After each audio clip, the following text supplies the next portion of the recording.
Oh, man. Right now. Hey, how's it going? Pretty good. How are you?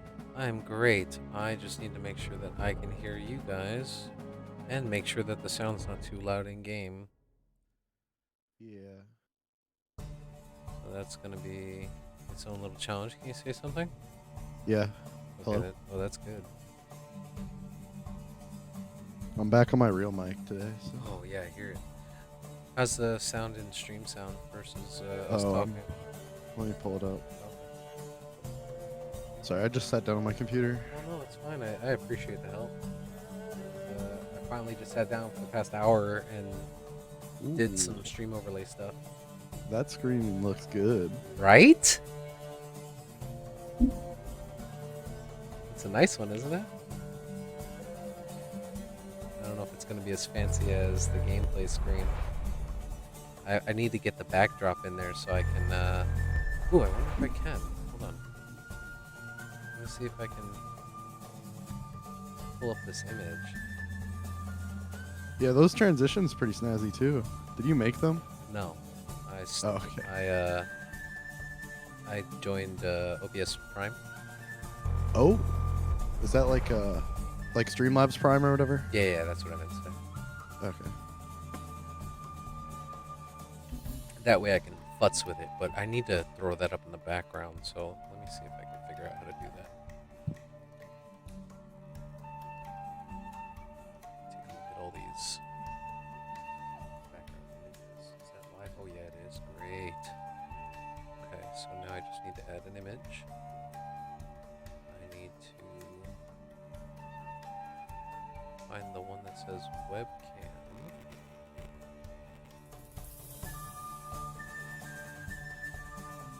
Oh, huzzah, there's like a million things. Okay, I'll just add the source myself.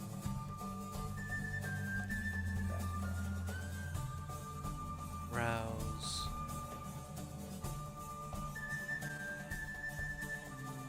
Did you change something? Because it kind of seems like you got quieter on the stream. I did not change anything.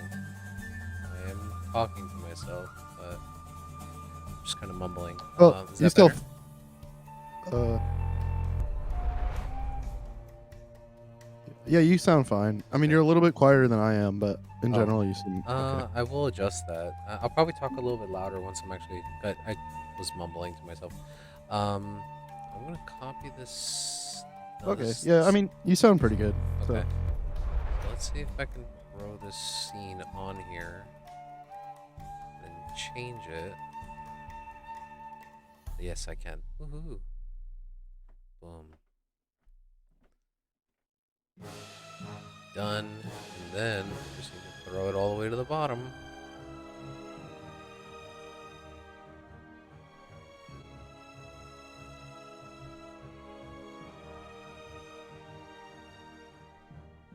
Oh, what is that though?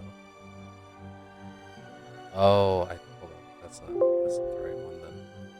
Yeah, I see what I did. I clicked on the wrong thing. Webcam. This one. And that's gonna have the black backgrounds, isn't it? I don't know what Move it to the you're. top. I'm talking to myself. Oh, okay. Just making sure.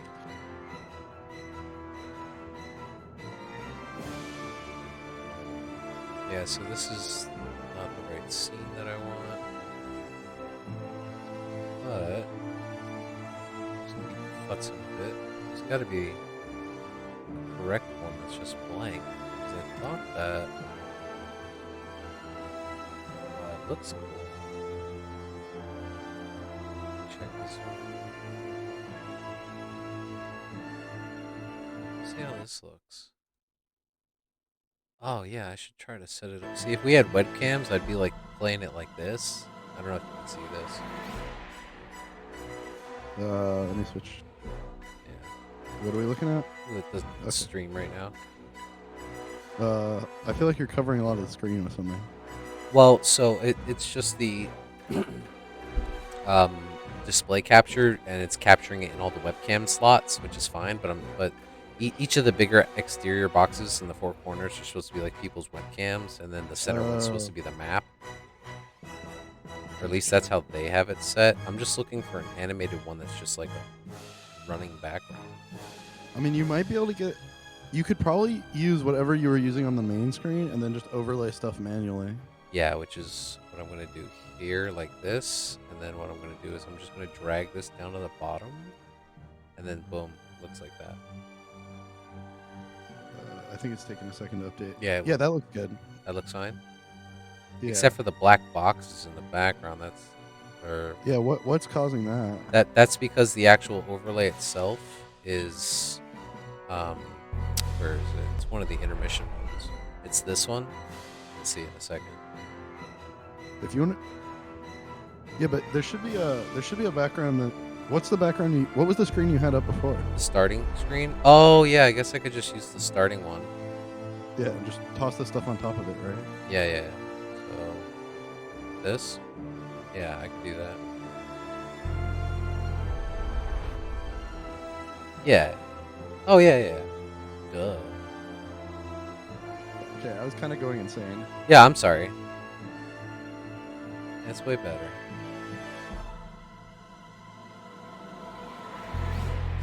Yeah, because then it's just going to have that little border around the edge, but that's not a big deal.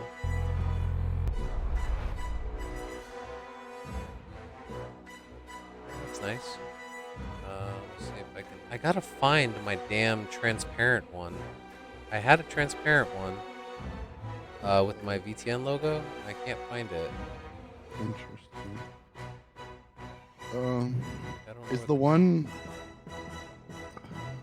Oh, it's on your Twitch page. That one is transparent. Yeah, let me see if I can steal that. Here, I can get. Oh wait, is it transparent? I don't know. It looks like it was. Yeah, I think it is. I'll send you the link. Okay. On Discord. Yep. Discord. That'd be great. How's the new music bot working? This is the one we used the last session we played, so hopefully when I stop it for this... Well, I shouldn't have to stop it at all, but if I change up the music, hopefully it won't mute the rest of the sound. But then again, I'm not using XSplit anymore either.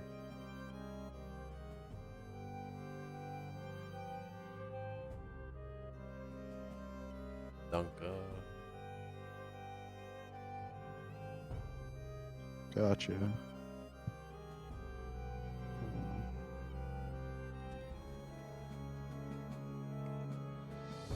Throw that image in there.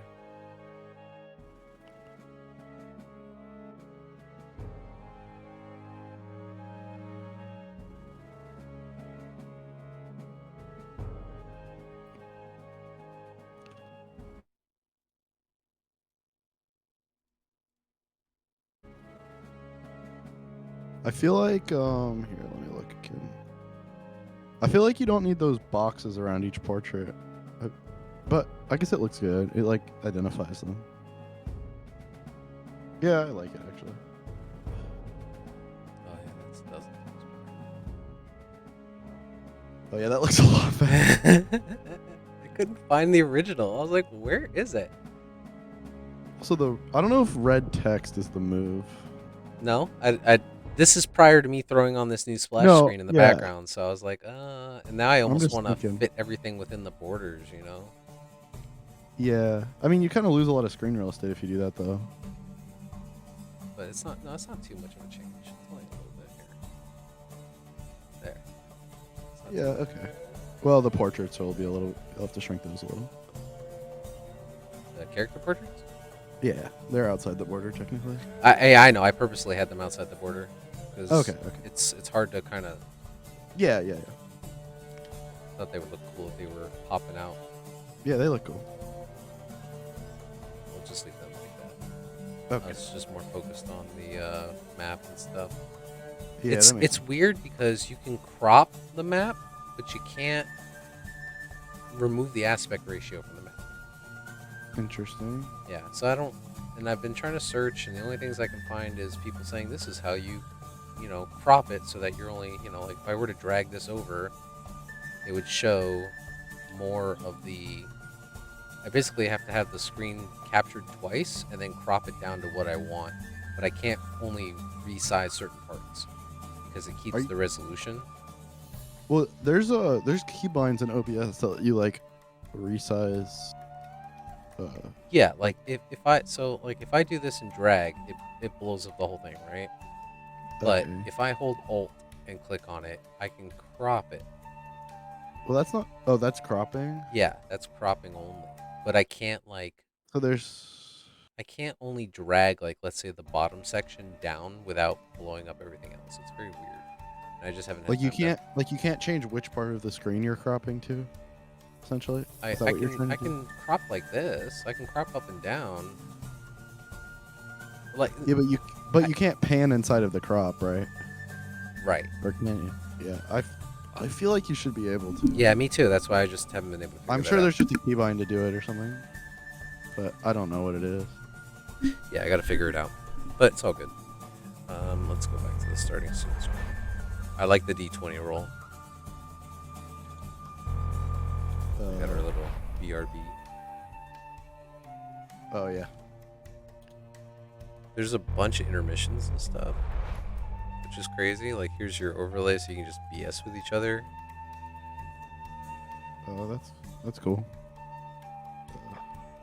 Which, I mean, obviously, we're not doing cams, so. Yeah.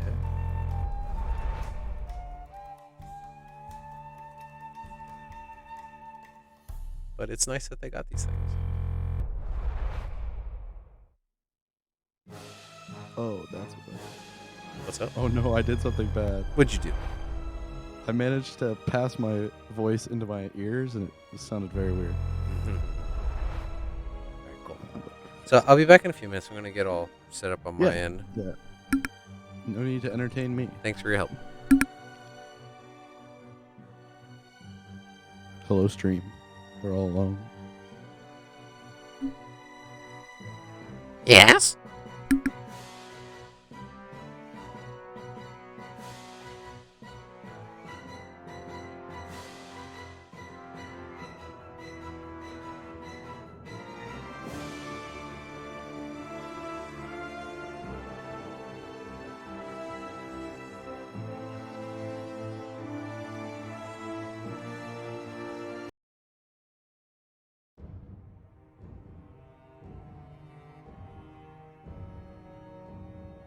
Hello? That was weird. That was weird. I don't know. My Discord's up. I stopped the music and then I changed the song. Oh. So I thought you were going somewhere. I was, and then I started messing with music, so give me a minute. I'm just trying to throw up some stuff to listen to that's not so dramatic. Just play some copyrighted stuff. Yeah, all the stuff that gets muted. You know, I cannot play the World of Warcraft stuff that I had because it keeps muting it after the stream.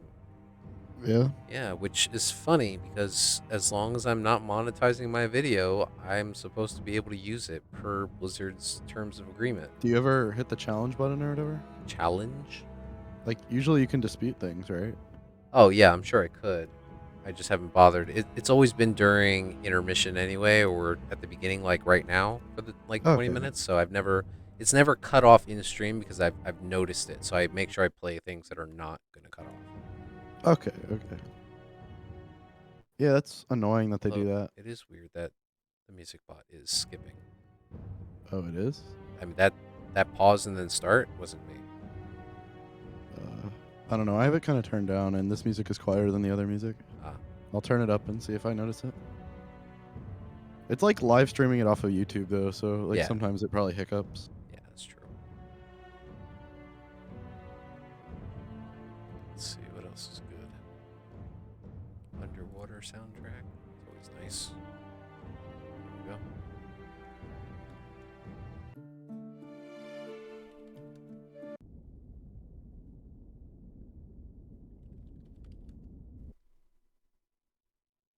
I think it's just underwater ambience, though. The queue is empty. So even if I loop the queue... Oh, now you'll repeat the queue. Awesome. After I already did that. That's how it be sometimes.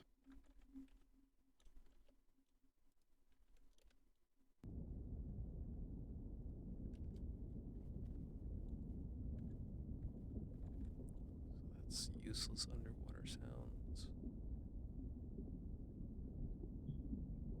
Like here, if I play Stranglehorn Vale, which is a known classic WoW thing, it'll Gotcha. probably mute it later. But I'll be back. Yeah. See ya.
I set up most of my Halloween decorations so they look real good.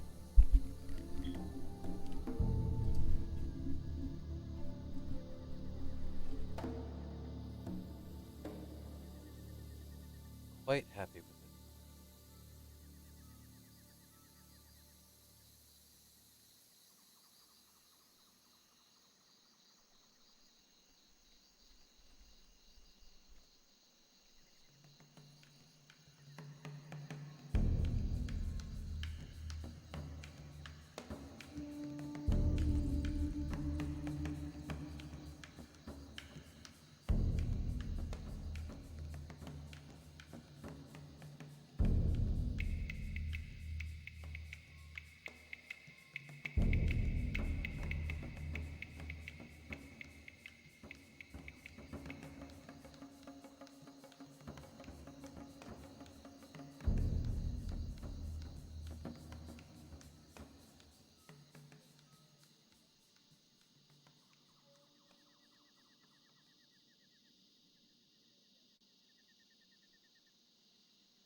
He's scanning on you.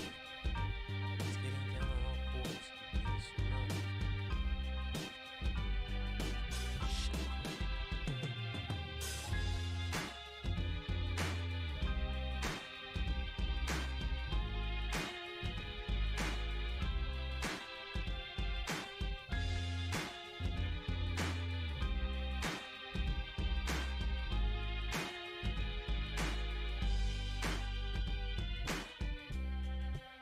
Now it's dark. You seem to have lost it, but you're hopelessly lost yourself.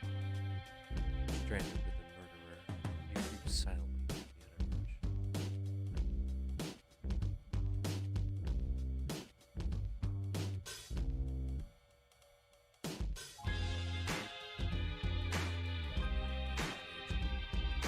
Now you're on the doorstep, sitting inside, shy in the park, sharpening an axe, shy in the park, but he doesn't really want to shoot the buck. You're sneaking up behind him, strangling the superstar to shy in the buck.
Hey Perry, what's up?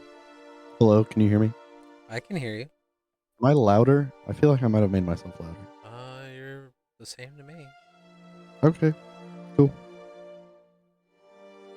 Perry, can you say something? Yeah, you hear me?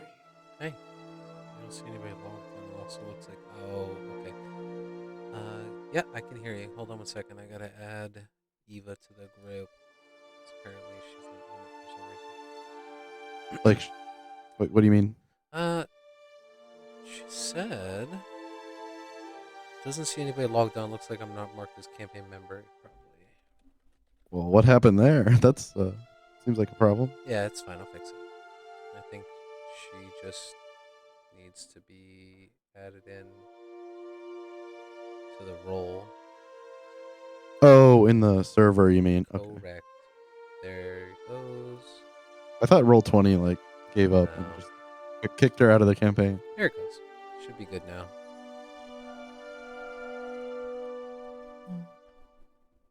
Here. I added like a gate on my microphone so you shouldn't hear like the weird background noise. You did what? No, never mind.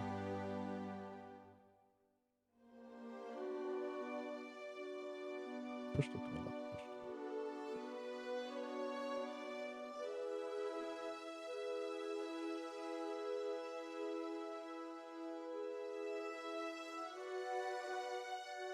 Anyone here?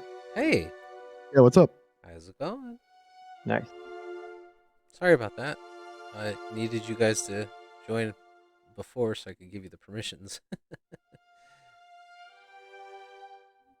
Yeah, I was looking earlier, like, I've got to be missing something here. It says Perry's offline, but here he is. He's probably just appearing offline or something. Yeah. Always.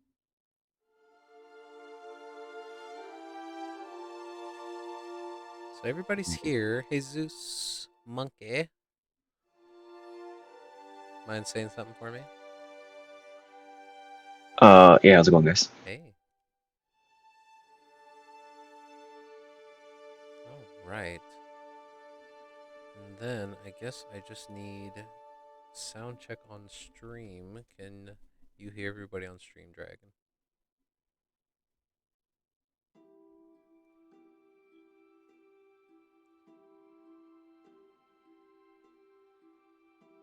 Ba-do-ba-ba-da-ba-dee-ba-dee-ba-ba-ba-doo.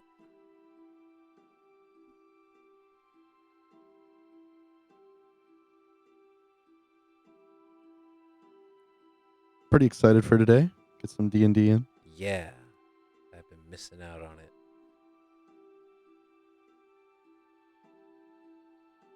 So I think everything's good. But we'll find out. Any questions before we start?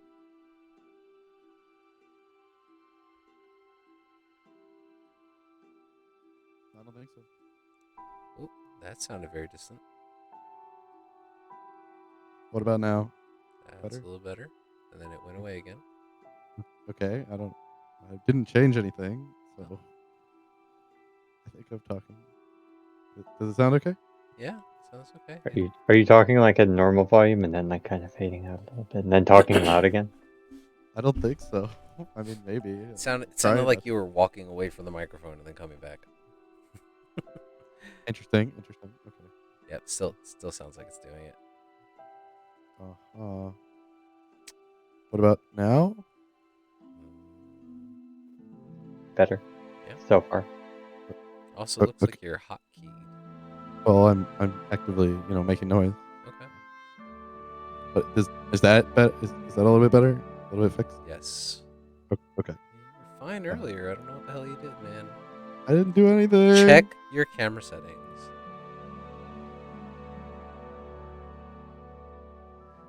Okay. I think we are ready.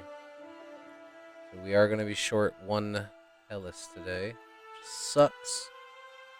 But he better come back home a winner. Or he's fired. Is it a competition or just a concert?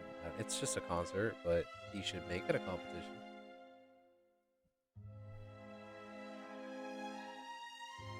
Okay.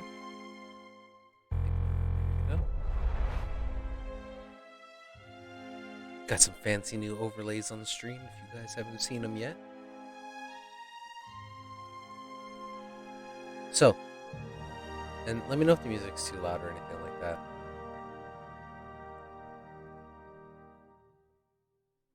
The last the group had left off, you were in the city of Yartar on a bit of a secret mission from some tenuous allies that you had made along the way from the Crimson Five.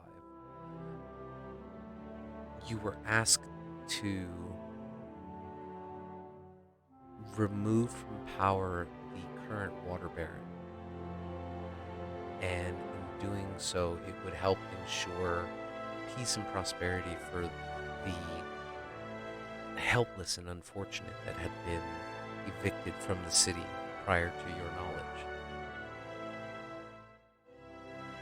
You spent a few days within the city just looking around, trying to assess a decent layout of the population, whether or not they actually had any issues with the Water Baron, even stopping by and purchasing a couple things.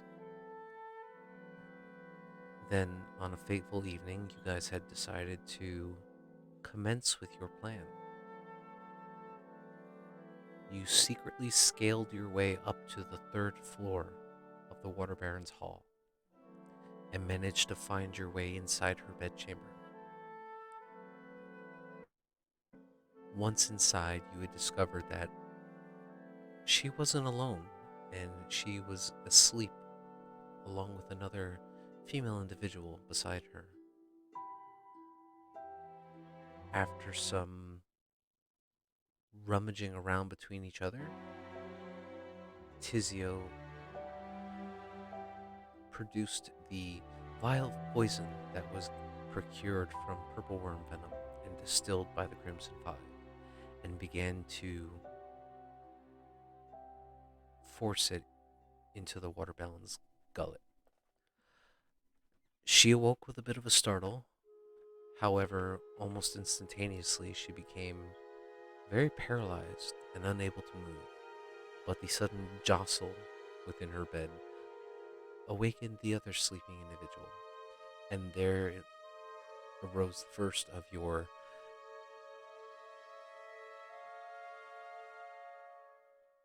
problems, I guess would be the best way to say it.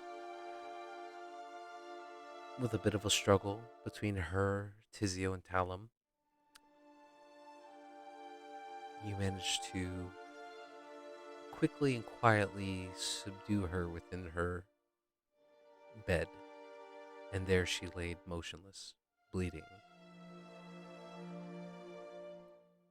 Tizio had hopped back into the bag of holding, and Talum cleaned up the mess a little bit as best he could, and then whisked out the same window that he had came in.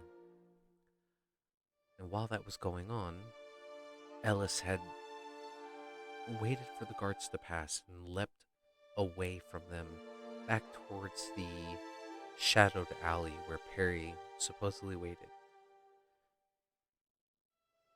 However, Perry had not received word from his allies within the interior for a good amount of time, and it began to make him worry. So he and Eva decided to rush their way around to the front side of the mansion and attempt to cause a bit of distraction. And that's kind of where we picked up in the dead of night here, almost 2 o'clock in the morning. There's barely a soul out in this cool, crisp evening air. There's a little bit of starlight that's shining down from the stars above. And you can see all along the edges of the Water Baron's hall these large lion-like statues that are butted up against the base. Various torchlights illuminating this beautiful mansion on a hilltop. Now, Eva, disguised as one of the Shield of Yartar, was walking alongside Perry as you guys were attempting to approach and speak with the guards. You guys are maybe 100 or so feet away when the guards kind of catch your attention and grab their spears a little more tightly and look over to the group of you and goes, "Halt! What are you doing?"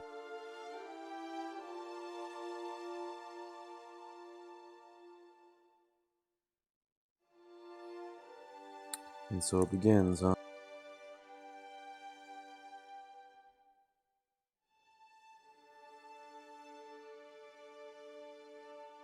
So you can see that they're eyeing the two of you very intently with a bit of curiosity. But you see one, sticks their arm out towards you and just kind of gestures for you to stay still. And they begin to raise up these sconces that they have on the walls of the front door, and they take them off and they raise them high up above to try to get a better look at the two of you. What are you guys doing?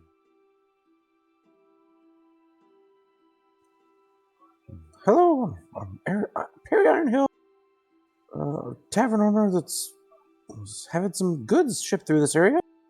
I was told that my goods would make it through the city without issue. Yet all my stuff has been confiscated at the gate. I demand an answer from your lord. Make a persuasion check.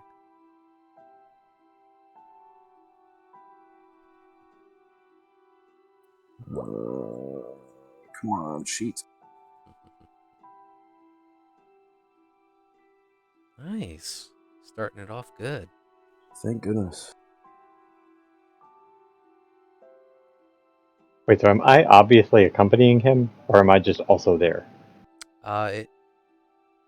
It appears as if you were accompanying him.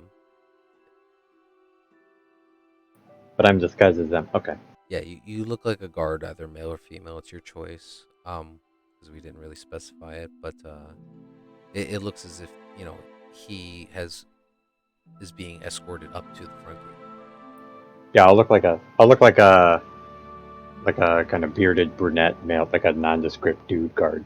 If I had a disguise, so I'll do that. And I'll say, yeah, this little guy, he just came up and started complaining. I didn't know what else to do. Okay. You see the guards kind of give a glance to each other and then look sternly at you. Make a deception check, though. Can do that.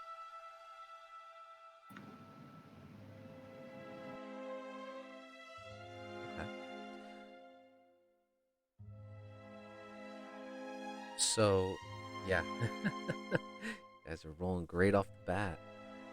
So the guards kind of look at you a little confused and specifically addressing you, Eva. They say to you, "You should know that the Water Baron doesn't see anyone at this hour. I have a mind to talk to your superior." And then at that moment, you start to hear a loud bell emanating from the center of the Water Baron's hall. Ding, ding, ding, ding. You watch as the guards kind of like turn on the spot and like begin to look up towards the peak of this mansion. And they're like, what the fuck is going on? Are you guys doing anything? Wait a minute, the Water Baron? I thought this was the Wave Silver man. Is this... What city is this? We're just gonna stand here, or we're gonna answer that bell. Right. And you watch as one of them begins to rush inside. The other one still stands guard, but now like he looks like he's very ready and on the defensive. He's not entirely sure what's going on.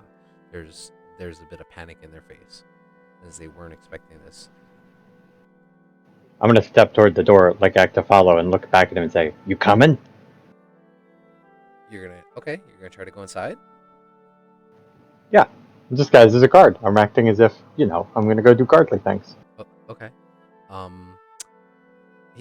He looks at you as you try to enter, and he kind of like shuffles in front of your way and goes, whoa, wait a minute. You're not part of the Water Baron's guard. What are you trying to do? Fair enough. It sounds like there's an emergency. Look, you want to go? I can guard the door. Make a persuasion check.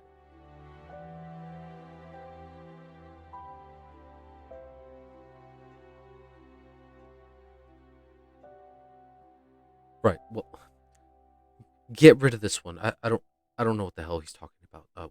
And he turns and he rushes inside. I'll see to it. And I will not be silenced as he starts walking. As Perry starts walking away. Right, get back here, Perry. so Here, I'm you gonna take care of you. I'm gonna cast invisibility on Perry. okay? You watch the shimmering visage of Perry slowly begin to fade into nothingness.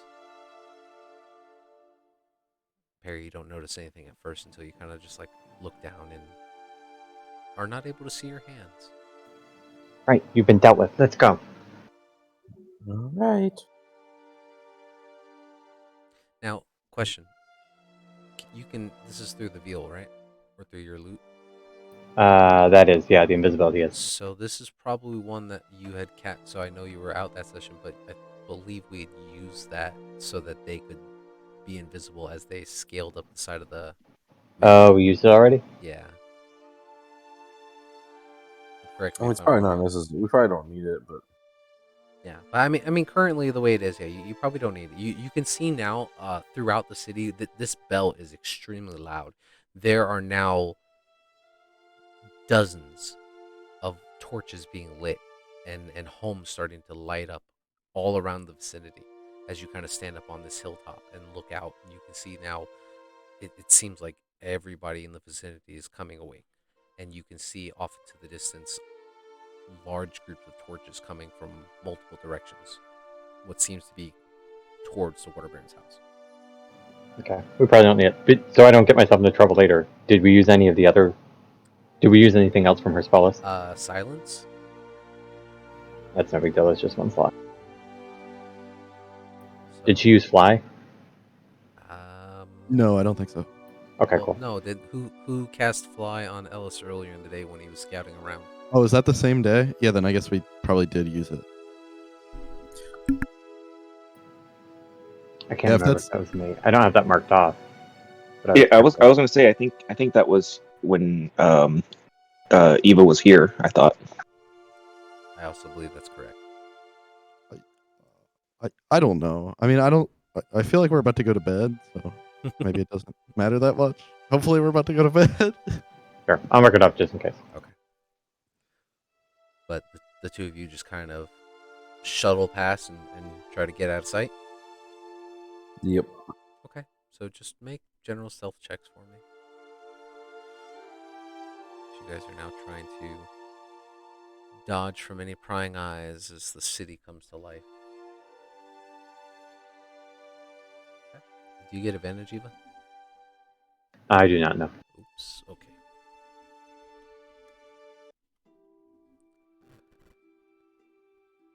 Okay. So as you guys kind of rush as quickly as you can away from the Water Baron's Hall, still keeping the disguise, I imagine. Where are you guys trying to go? I guess we'll head back to the tavern. We never agreed on a meeting spot, did we? Yeah, you recommended back at that tent that we always meet up at. Oh, the tent? Okay, then yeah. Okay. So you guys start darting your way back to the fish yard. Oh, yeah, I remember now. Talum, you are currently soaring through the air and coasting around. What are you doing? Well, my priority was to get low to the ground so I could get Tizio out of there and then get back to the meeting point as Okay. fast as possible. All right. So, and thankfully, as soon as you touch ground and you kind of dip into a shadow and you start trying to reach into the bag and pull Tizio out of it, Tizio, as your head begins to emerge, then your shoulder, you can hear the loud, distinct bell emanating from the Water Baron's Hall itself. I'm gonna look at Talum. That doesn't sound like a good sign. I mean, it doesn't seem like a bad thing considering what we did. Is there like commotions in the street or anything like that from what we As can tell? at make a perception check.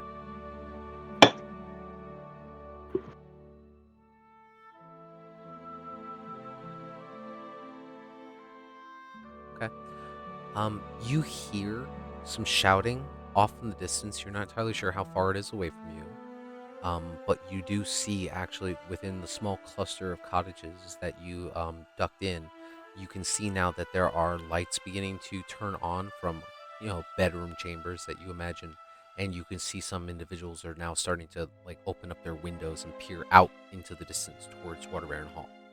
They don't see you at the moment, but it seems to have awakened everybody. Are we pretty far from the castle when I sit down, kind of thing? Yeah, I mean, I'd say you guys could have like dipped out this far or so if you're trying to just quickly arc over and down.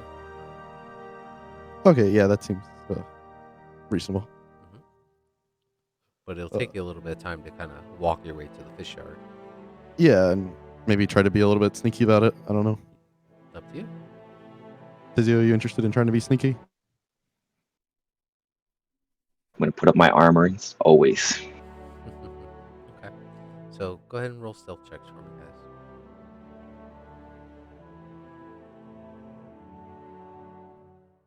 Stealth check. Nice. Ooh, pretty good.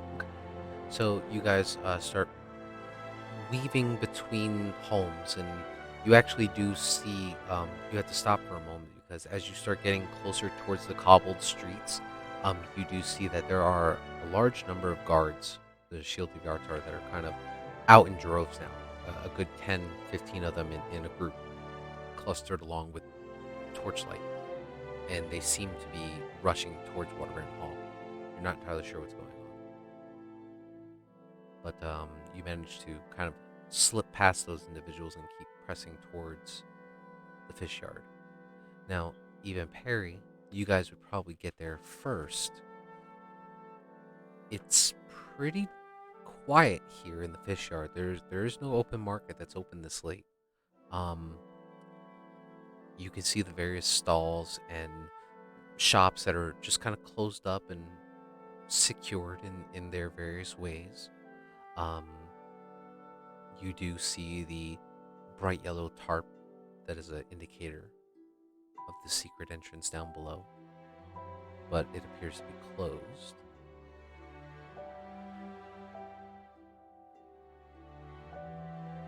Can we just hide off to the side and wait? Yeah, you sure can. You'll probably be hiding for a good 5 or so minutes before you actually see Ellis, who doesn't seem to be rushing or anything. He just seems to be wandering, minding his own business, just casually strolling through the fish yard. He seems to be like humming to himself and just kind of looking around. Kind of stops for a moment and sees you guys. Goes, "Oh, hey. Huh. Where did you guys run off to?"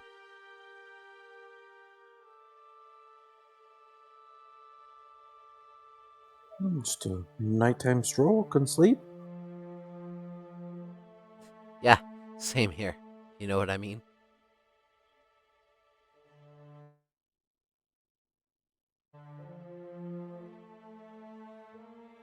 So, are we just hanging out here? Where's them other dudes at? I don't know. Was hoping you would know, or maybe they would show up. Yeah, the thing is, when you're kind of sitting up high, like on a tree or something, and it's really dark, you gotta be thankful if you're like an owl or something, because I can't see shit that far out.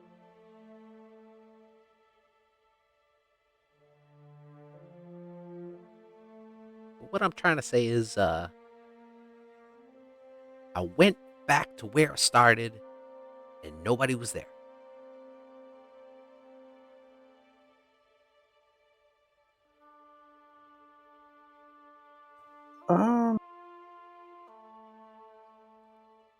So you haven't seen town? No, that's why I asked you. I told you. I left where I started. I came back where I started, and it was just me. So I don't know what those dudes are doing. Well, maybe we should just wait a little longer. Sure, I guess so. And he watches like Ellis just kind of loiters around with you guys. Just no one seems to be crossing through the fish yard at the moment. Thankfully, everyone. But you do see now that there appears to be more and more people waking up in the vicinity. The bell's still ringing. It's been ringing now for a good 10, 15 minutes or so.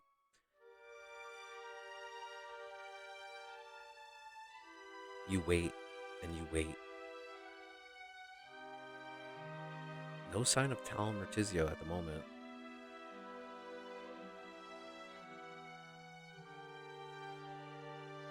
Man, we are really slow.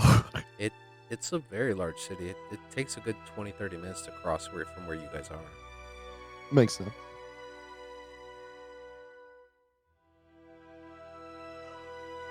But what are you guys doing in the meantime? You don't think they got caught, do you?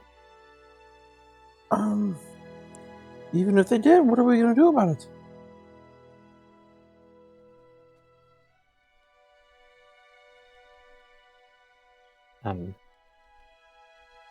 Heroically rescue them.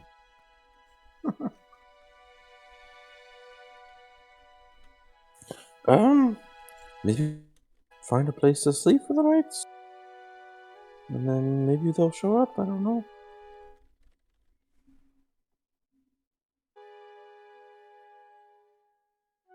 I'm tapped. Otherwise, I would just send them a message.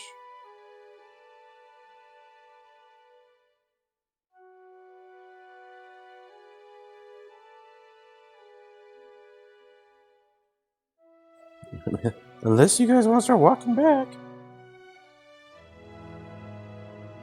Seems like walking into trouble.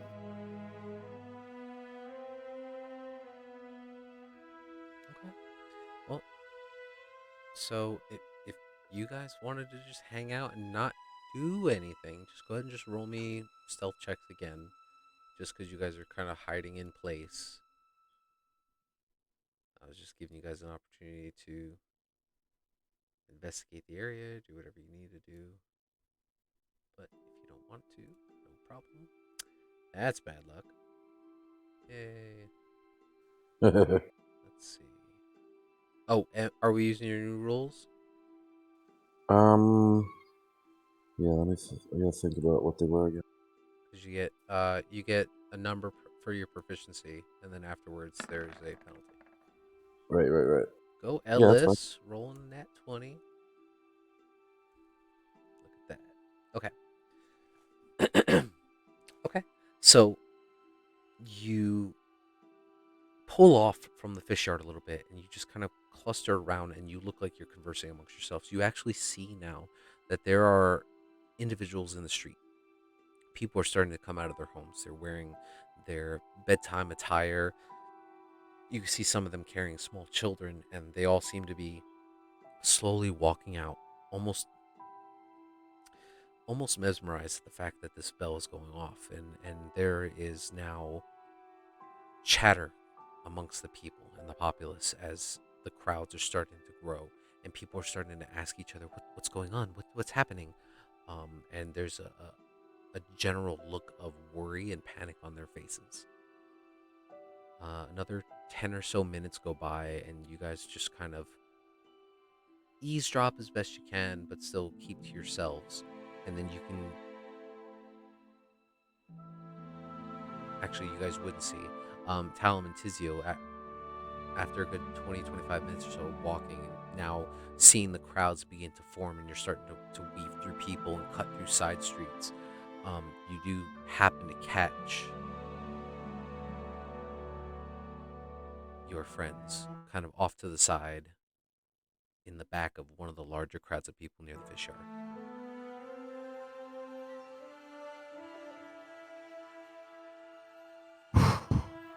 Oh, there you guys are. Finally, you show up. Yeah, we had to escape to the other side of the city. It was a long walk back over here. Lots of people out and about. Wouldn't want to be seen. Well, can I like look around and make sure there's no one? I guess watching.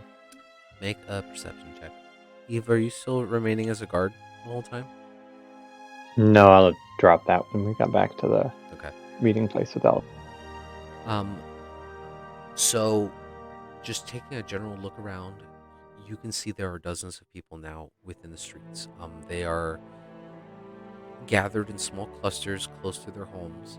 A few of them have wandered into the fish yard and they're checking on you. What you gather is maybe vending shop or storefronts of theirs. They're kind of like opening them up to check inside to make sure nothing's gone missing.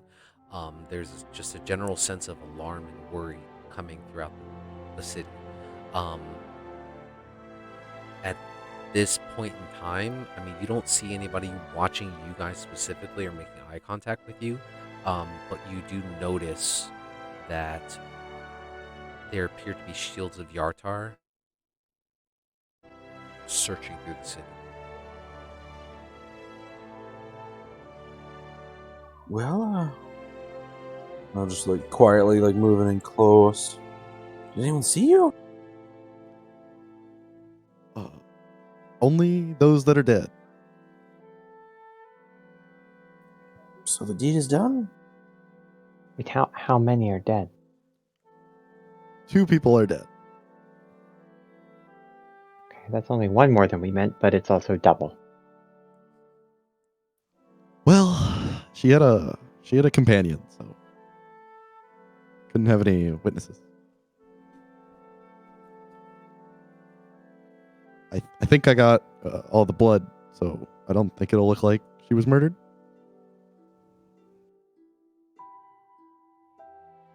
Anyway, we really need to get off the street. Yes. Are we able to hide back in this tavern? I mean, it looked like it was closed up, right? Yeah, you take a look, and the familiar yellow tarp has been, tied up and tied off for the evening. So we can't like. None of the shops in the fish yard are open at this hour, to include the one that you guys have traveled into a couple times. But it's not like a house. It's almost like a pop-up tent.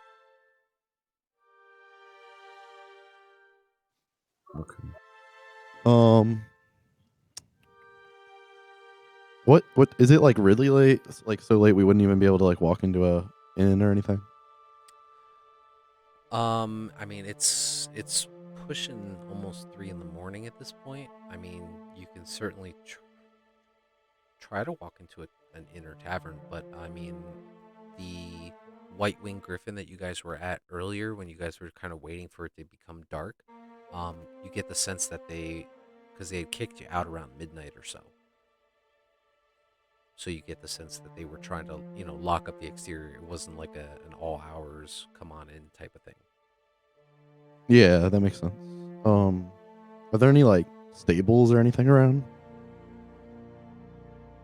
There are a few stables, but not here within the fish yard. They would be more towards the eastern or western sides of the town. So like across the bridge, almost towards where you guys came in, there was a couple stables. You guys haven't really traveled too far east, so you're not entirely sure. Oh, do we know if they closed the gates to the city at night and stuff? I mean, I assume they're closed now because of what happened. You don't know, actually. You never tried to Okay. ask. Or roll a history check.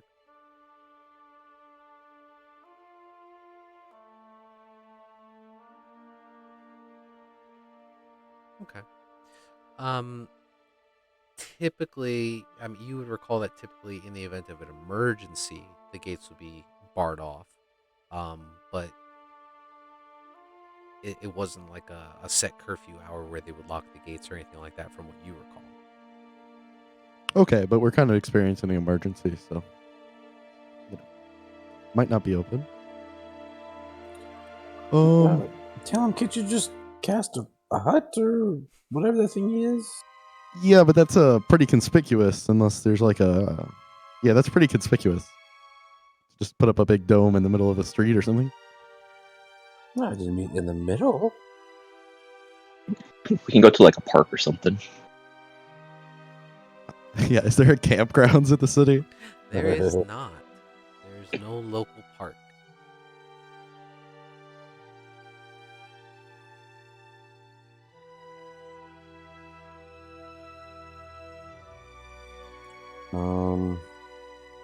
Well, let's either find a spot to sleep or sleep on the floor.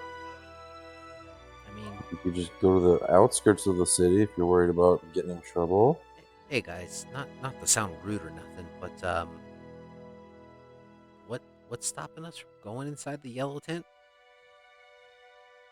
That's what I was saying before. I mean, like, we know nobody's in there. We know the people who own the place.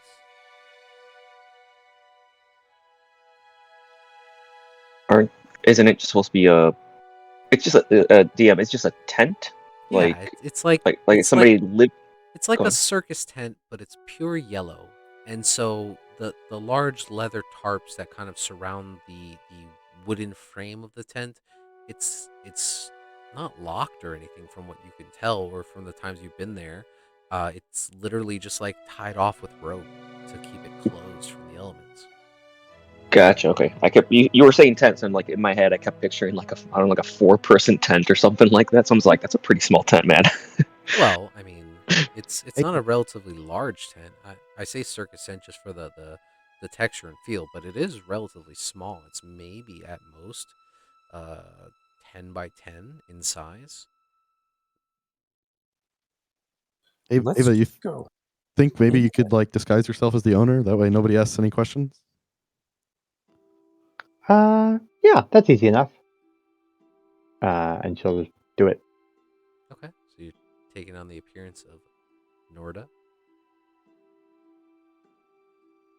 Okay, you now look like Yep. the small halfling woman Norda. Oh wait, she was a halfling. I can't be that short. Yeah, that's not Let's gonna work. Okay. Well, let's just go for it then. I'm sure it'll be fine.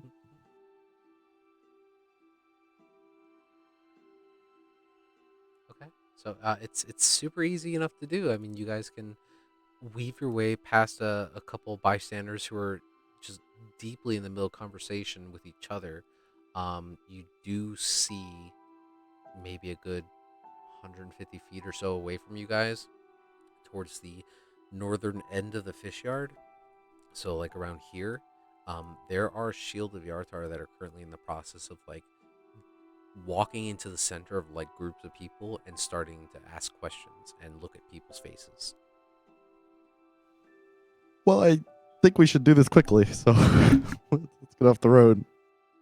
Can we let's just walk in like we own the place? No one think otherwise. Sure.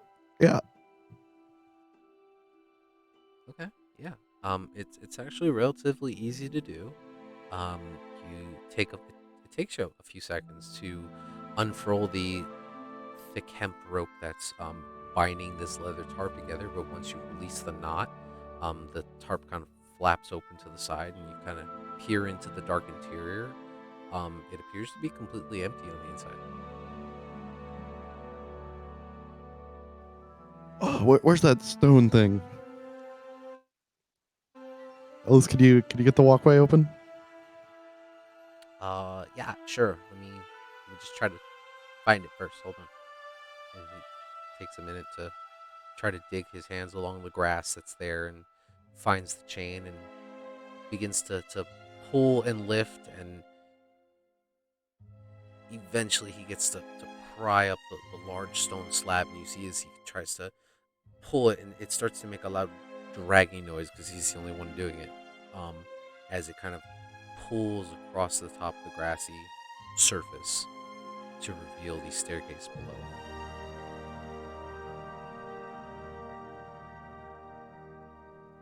Well, let's go.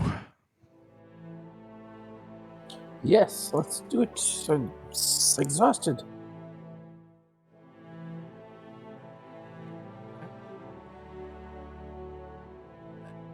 just leave the tent open, or do you try to seal it back up? Oh yeah. Oh, I gotta yeah, ask I- these questions. 'Cause Sealing it up. I could Seal be the tent I could and be a try to- dick and not say nothing. Try to close the Do lid it. behind Hear us. you. Hey. Okay. So you close up the tent as best you can from the inside. Who would just like to make a general wisdom check for me? Suppose I can with the wisdom stat. Okay. So, you seal up the interior and you guys begin to descend down the stone stairs that lead down into Beltbar's Rest. Ellis drags from underneath the large stone slab until he feels like he has secured it in place, and now you guys kind of walk down the echoing tunnel that's completely dark. And eventually, within a few minutes, you find yourselves within the dimly lit tavern, Beltbar's Rest. Currently quiet, empty. But then, almost within like 10 to 15 seconds or so, you actually see coming out from the back chamber with a crossbow in hand and what appears to be a short sword strapped to his waist, Beldor, and he's pointing it directly at the group of you. He goes, "What the hell's the meaning of this?" Easy, easy. Just needed a place to lay low for the night. I thought I explained to you before. We don't leave after a certain hour, lest to give ourselves away. What's all the commotion going on upstairs? What did you do? What did we come here to do? What do you think?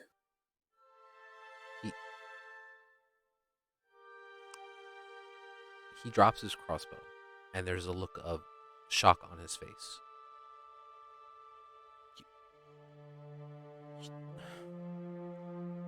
He begins to place his hand onto his temple and begins to rub it. So you mean to tell me you just on a whim decided this evening to go and complete what you were tasked to do without notifying me first, without having any kind of escape plan? And then you just waltz back down into my area, knowing full well that the guard are going to be searching every last bit they can?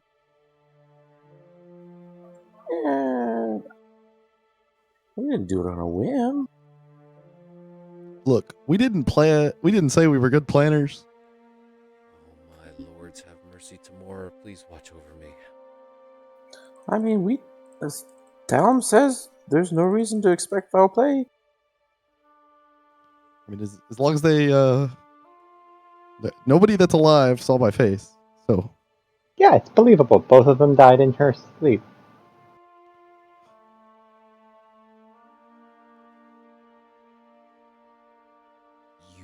You watch as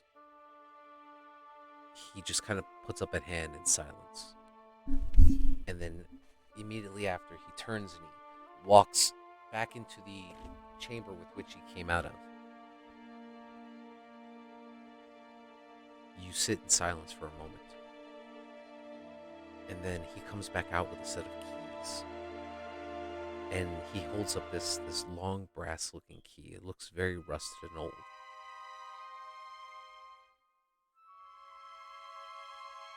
If I had known that you were going to be needing a better escape route than this, maybe I would have had something a little better planned for you. But, well, nevertheless, you definitely can't stay here tonight. And he tosses the key towards the group of you, and it kind of clatters on towards the bar table in front. That's right in the center.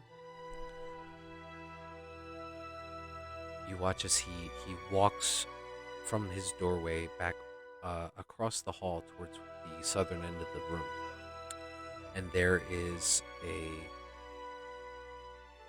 wooden door that he opens, and as he pushes it open, you can see it actually leads down another small flight of stairs. And he says,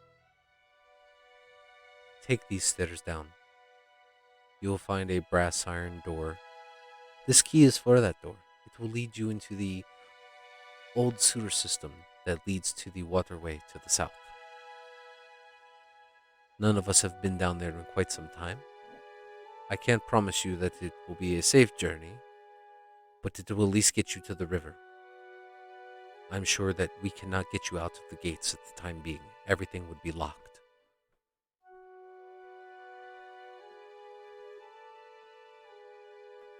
So this will take us outside of the gates? This should take you to a rundown catacomb, if you will, that will lead you to a small port somewhere along the riverside. This should at least get you outside of the walls of the city.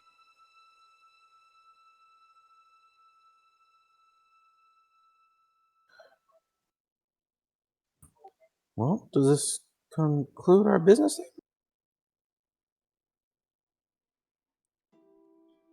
My business was concluded with you when I provided you the information that was asked of me to provide. Gotcha. All right. Well, thanks for the route out of here. Otherwise we were really up a creek. He shows no humor in his face. He looks very distraught at the moment, and he urges you to kind of hurry up and go along. He's like, "Quickly now, you must leave. I have to make sure that everything up above is secure." And he's like, but he's not moving yet. He's waiting for you guys to like walk through the doorway. It's like, "Go back to the slums. Go speak with Leviathan. Tell him what you did. But their business is done here." All right. Let's go. Yeah. Okay. Off we go. So you guys head down these stone steps that are immediately right behind this doorway. It's almost like you're opening up a door into a basement within a basement. It's very peculiar. But as you descend down these stairs, it goes down a good 20-25 feet or so before you come across this large brass wrought iron door. It looks like a wrought iron door, but it's made of solid brass, and it's completely rusted over with green, and a lot of the copper color is faded away or scratched in various locations, and you can see that there's this giant padlock that is just binding the door closed.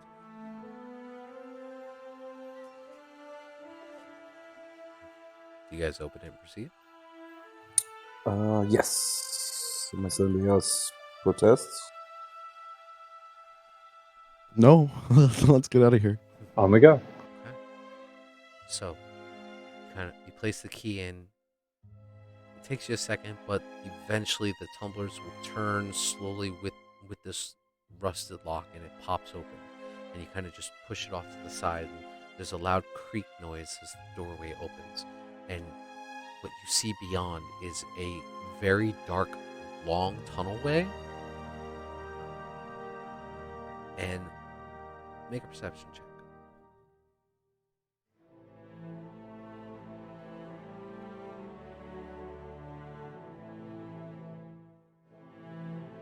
You get the very faint scent of salt water, along with a bit of a light putrid smell, and you're not entirely sure what it's coming from. But you can also pick up a hint of what seems like fish or something in the air, and it kind of hangs on your tongue and on your lips a little bit. It's a little off-putting. But the tunnel is completely pitch black. It is slick with some kind of moisture, but it seems to go on for quite a distance straight.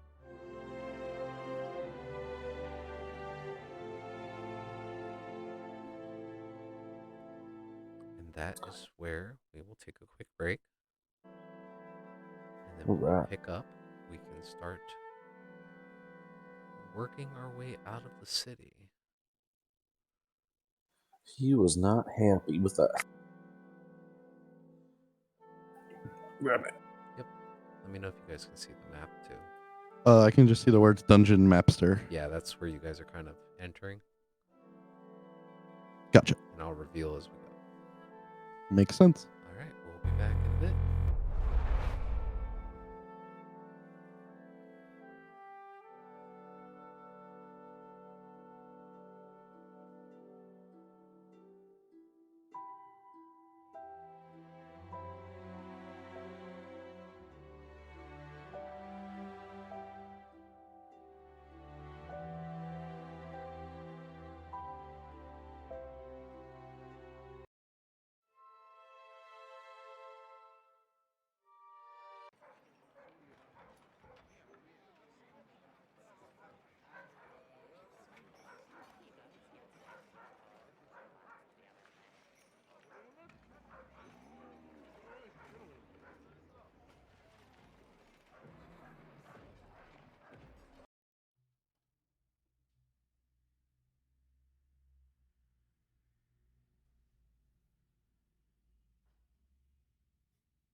Hey, hey.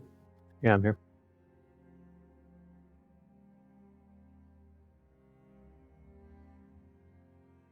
I am back as well. I'm back.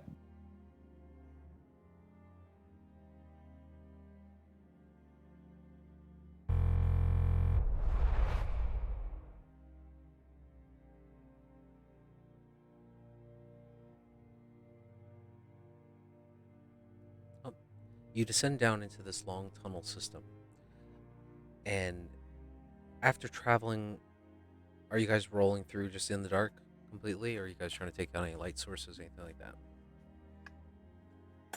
that? I can go ahead and cast light if we want it. Yeah, at least one light source would be good. Okay. Toss light on a ball bearing. Alrighty. So, as you traverse down this long tunnel, eventually the condensation that's lining the walls here turns to actual water on the base of the ground there. And you can hear a faint trickle as it begins to flow in the direction you guys are traveling. It's a very narrow walkway as you guys slowly begin to trek down it. And then eventually you get to a point maybe about 200 or so feet in where the tunnel seems to part into 3 different directions.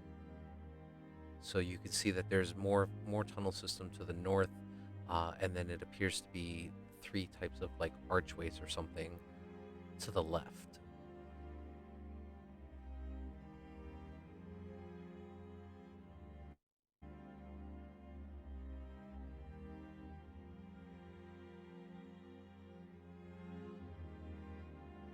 What do you guys want to do? Oh, so there's like a fork kind of thing. Yeah. What did he say to go again? To the left, right? Yeah, we just only have we have 3 ways to go left, right? It appears that way.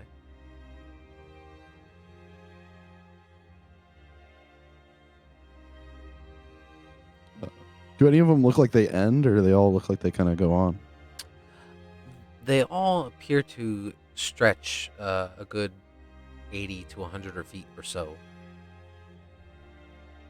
So it's a little far for you to see, but it appears to continue onward. Tizio, what do you think? If he said we should go left, we should just take the first left. Sounds good. Unless, like, there's no, like, secret marking. Can I take a look around for, like, secret markings or anything like that? Yeah, make a perception check.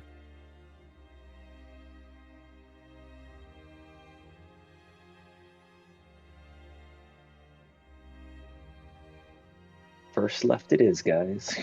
Yep. Taking a look at the surrounding areas, I mean, you definitely see that there is moisture in the air, and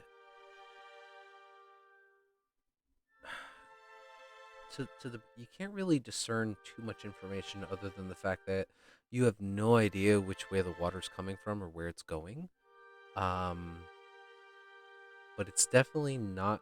It's definitely flowing northward relative to where you guys are, and then it kind of seems to pull around and then get funneled to the left in all 3 actual pathways. Um, it seems very quiet, other than the light conversation that you guys are having amongst yourselves. But you don't see any markings or indicators of direction.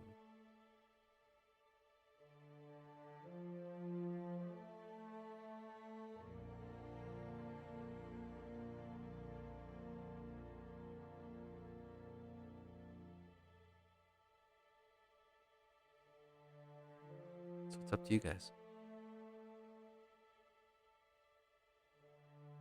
I mean, Tizio wanted to go on the first one, right? Let's do that.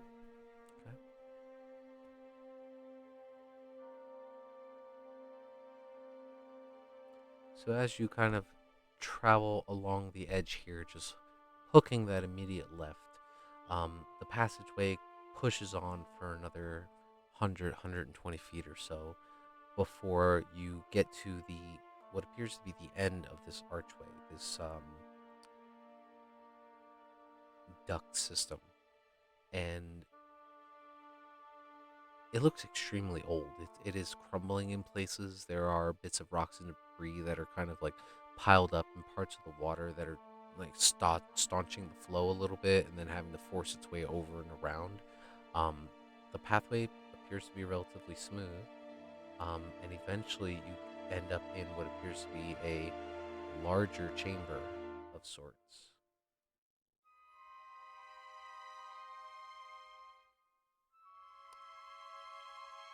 To the north, you can actually see and hear it much clearer once you enter into this chamber. Um, there appears to be some kind of waterfall or water coming from the north and falling down into this area, and then just either shifting around. It's very awkward because you don't understand how is it that the water is pushing into this central area but not exiting out anywhere. You can see that there are 6 archways and then a drier tunnel system to the south. And our goal was to walk. If I recall, was our goal to walk south? So from where you guys were in the fish yard, you guys were supposed to be heading towards the river, which would have been in a southeastern direction. So relative to where you guys are, south would be north on this, as this would be the opposite way. Okay, so we should be trying to go up and left. Mm-hmm.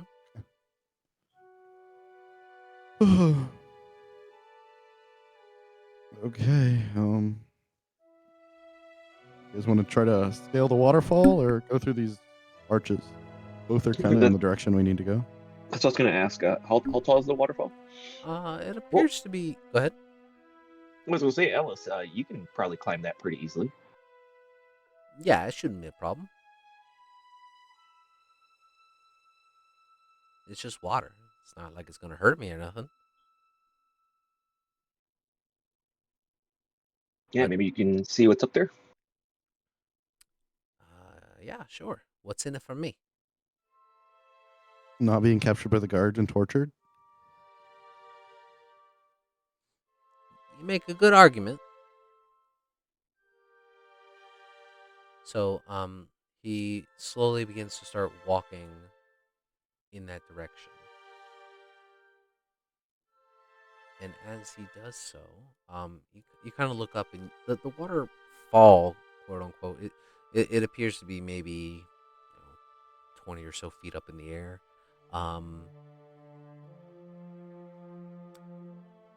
As he gets closer to it and begins to start placing his hands onto the rocks, and he begins to start scaling it, you all can hear this, what sounds like a gurgling sound.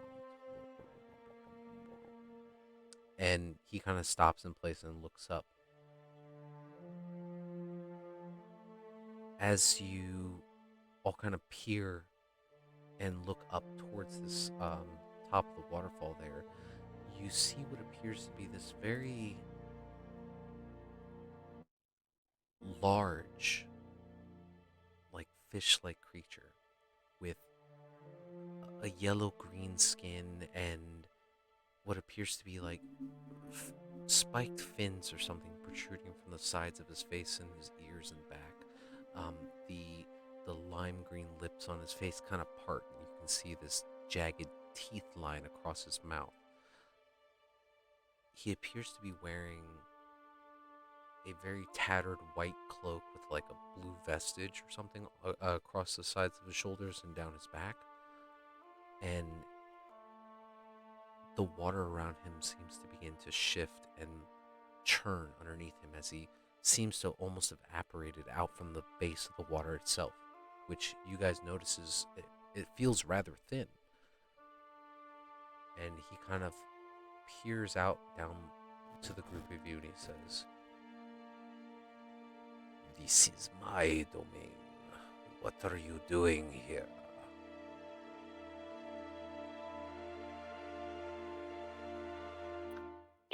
Just passing through. He lets out a bit of a hearty chuckle.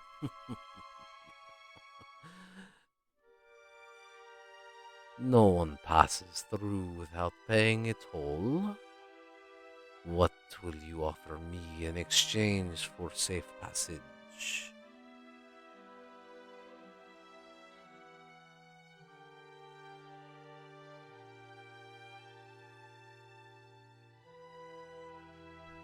Do you want gold?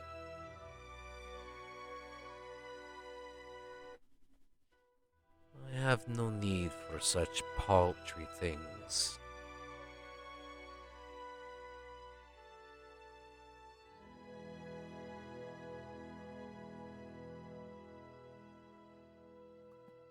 What do you need?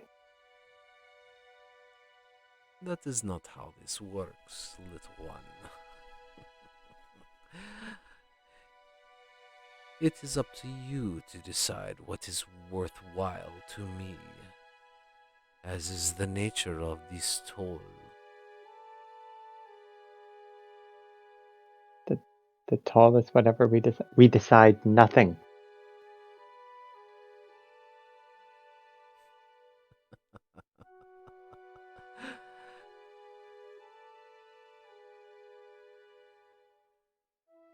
I'm gonna reach into my bag and take out 2 horse feed. What? Oh no. Okay. Yeah, you reach in, you pull out 2 sacks of grain. Will this get us across? Make a dexterity saving throw.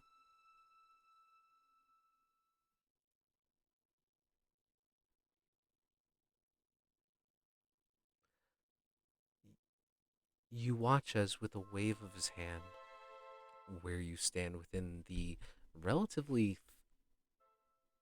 thin, ankle deep water, it begins to bubble and churn around you. And you slowly start to get pulled underneath it. You are now sinking, and you are considered restrained.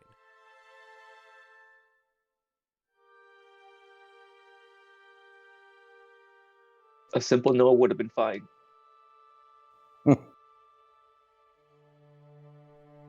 So you're not like going under, but you are probably now at this point, and it's extremely peculiar because you are all standing around him, around Tizio. You're not sinking, but he is in his space. Would you be interested in a scroll of greater invisibility? Make a persuasion check.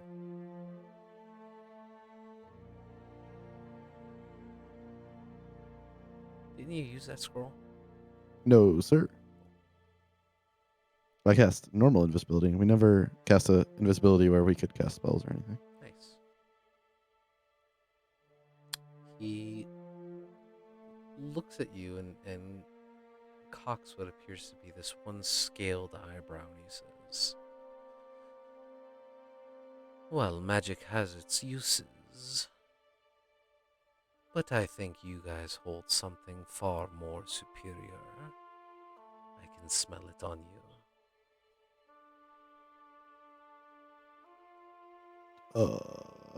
Make a dexterity Did you saving not throw. take a shower?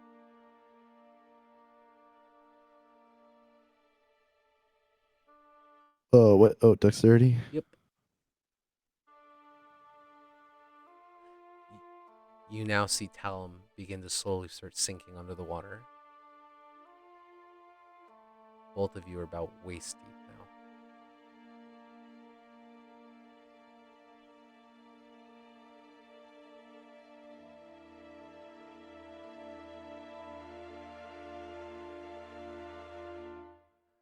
You all try my patience, and it grows thinner by the moment.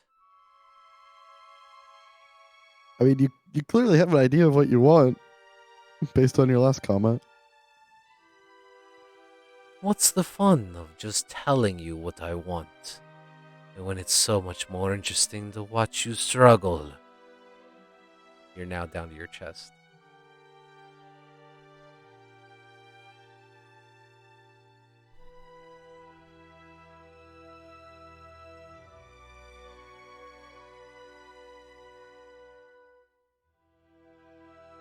Hey, chop chop party members.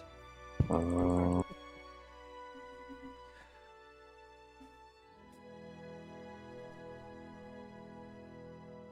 uh, how strong does this guy look? I mean, from where you guys are standing, he looks quite large. You actually make a perception check.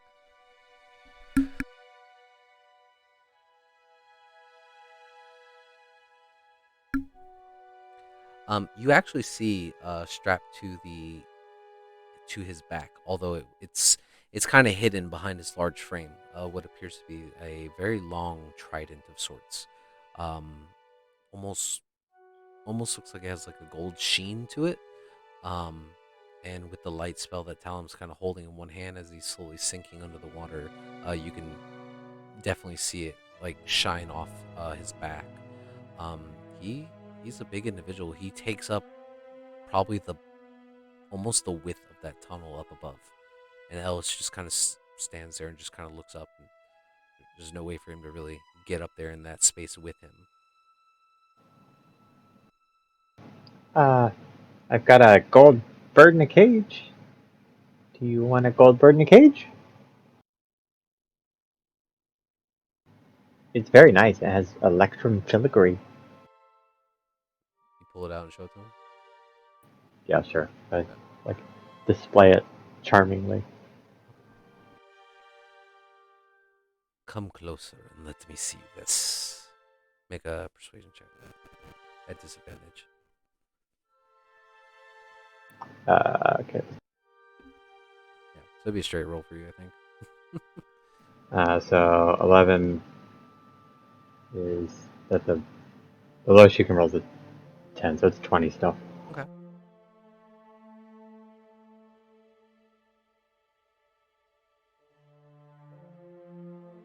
This is wonderful. Where did you come to find such a beautiful piece? I think we found it underground. It was it was hoarded by this beast. Well, now it shall be hoarded by me. And you watch as he waves a finger, and immediately to the left of you, a large torrential spiral of water begins to emerge from the ground underneath. And as it rises up out of the ground, you watch as it kind of scoops up the gold bird cage and takes it within itself. You may pass, but your friends still need to pay their toll as well. Steve, Oh, whoa, whoa, whoa! I thought that was enough for all of us. That was a very nice bird. Hardly.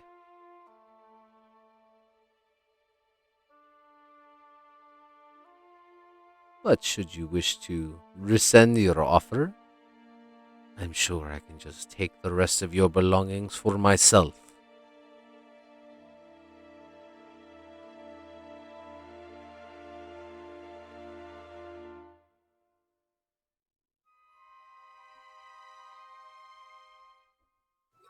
I'll She's have gonna my look at the others meaningfully. He waves his hand once more, and Tizio now is chest deep in water. Clearly, you do not appreciate your friends as much. Surely you wouldn't go missing them if they were gone. I just don't have a whole lot that's worth much.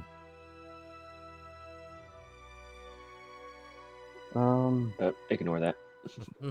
Uh, Talon, is there anything in the bag that we put in there that someone could smell?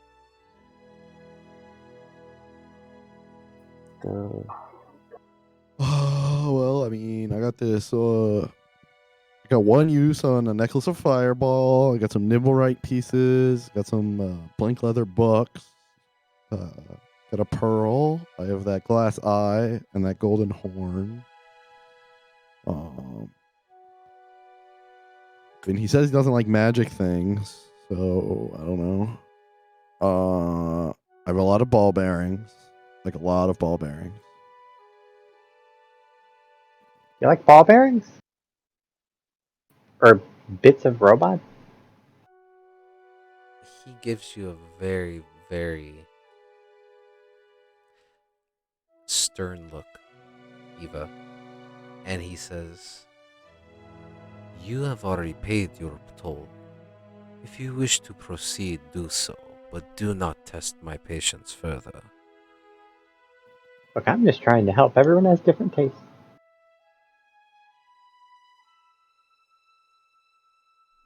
Do you have nothing?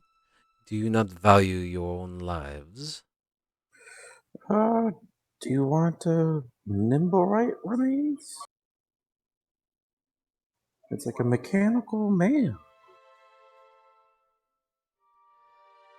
I mean, we don't travel with loads of valuable non-magical art pieces. We have liquid currency, and we have weapons. I could make you something.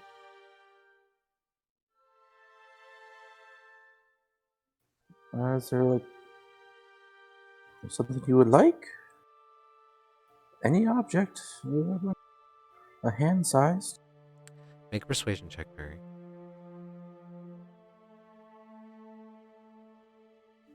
Can I use my inspiration and roll again? Your Or is DM it too- inspiration? Yeah, or is that too cheaty? No, you can. You're supposed to announce it before the roll, but sure, go for it.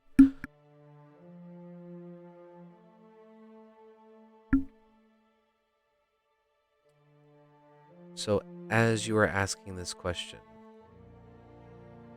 another spiral of water begins to slowly rise up near Talum and Tizio.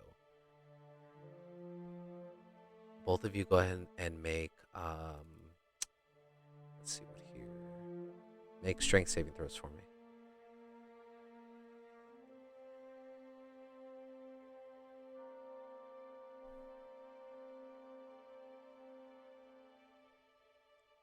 Not you, Perry.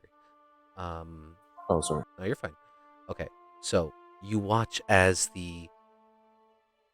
this water elemental begins to slowly rise up from the ground underneath, and now you're starting to get the sense of this is what's been grabbing onto you guys as you are in this shallow pool of water. You watch as Talum and Tizio both become whelmed and engulfed by this water elemental and are now captured within. You guys are considered restrained and you are unable to breathe. The large fish-like creature peers down into the center of this chamber and looks to you, Perry. And there's a pause for a moment, and he thinks it over in his head, and he says, "You smell of a place that's familiar. Where are you from?"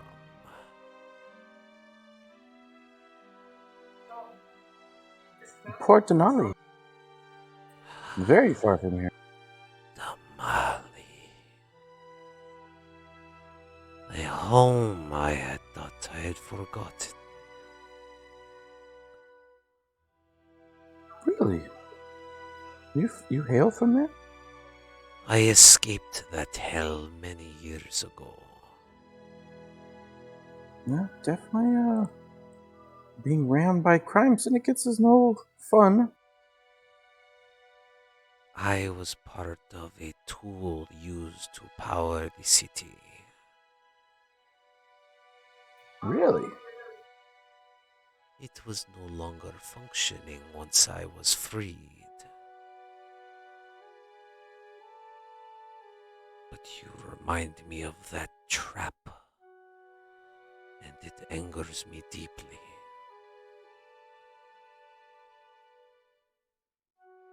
It's well. How did you power it? What did you do?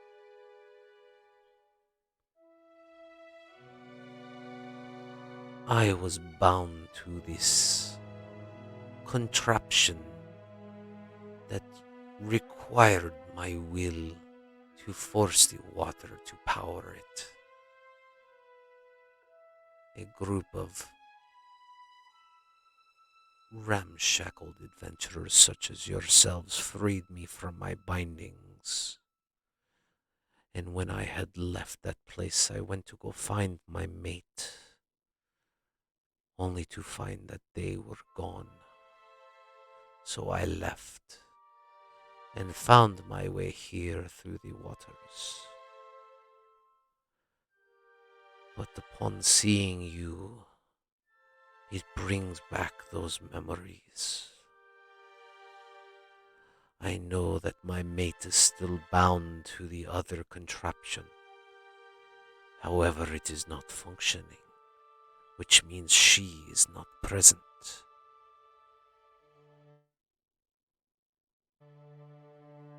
What do you know of this? I wasn't aware of a living piece to the engine. This is all news to me. But you're correct. The engine beneath Port Denali does not work and hasn't worked in centuries.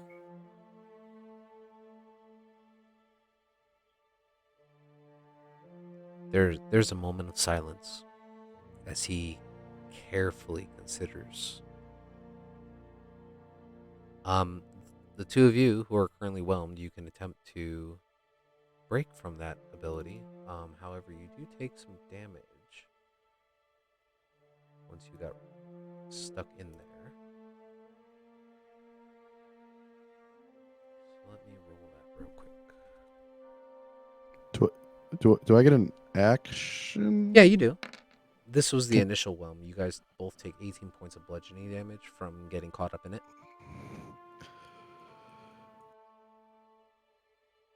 But you can definitely attempt to break out of it, as you guys currently cannot breathe.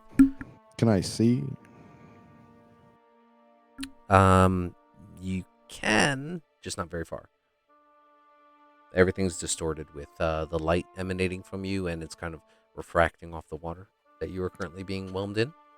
Well, if I can see, I'll go ahead and arcane my way out of there.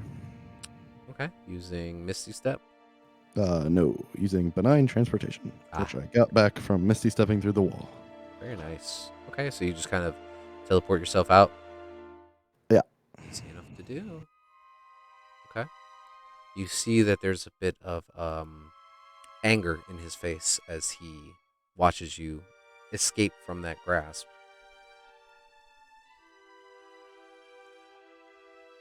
But he doesn't say anything at the moment. You kind of splash out onto your knees and just cough and gasp for air. Tizio's still within. Tizio, you do have an action if you like.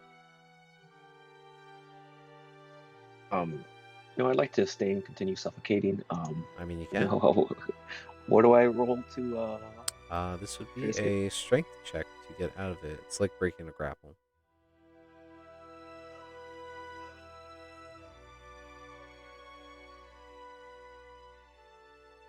Nice. Yeah. So you can definitely force your way out of. Although I believe grapples at disadvantage, is it not? Let's see. On a failure, you are also grappled. So no, because you're not restrained. Yep. So you were just kind of jettisoned out immediately next to it on the side. Also gasping for air. And Perry, you see them both kind of pop out almost at the same time. But the large fish-like creature kind of looks over to the two of them and gives a snarl with half of his teeth kind of showing, and he kind of looks back, eyes locked onto you, Perry.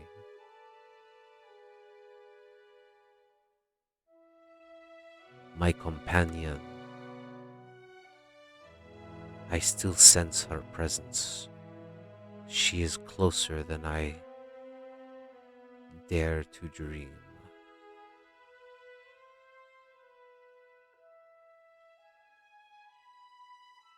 I would let you pass if we made a deal. I'm listening.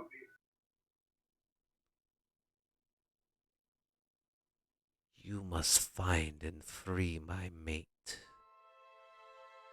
for she currently resides in Baldur's Gate. But if you dawdle, I fear that she will be taken to the plains of hell before it is too late.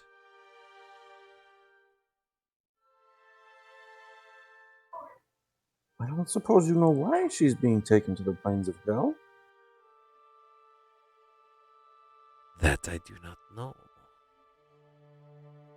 I only know that she is bound in servitude as I was, and the contraption that holds her presence compels her to listen to the one who has it.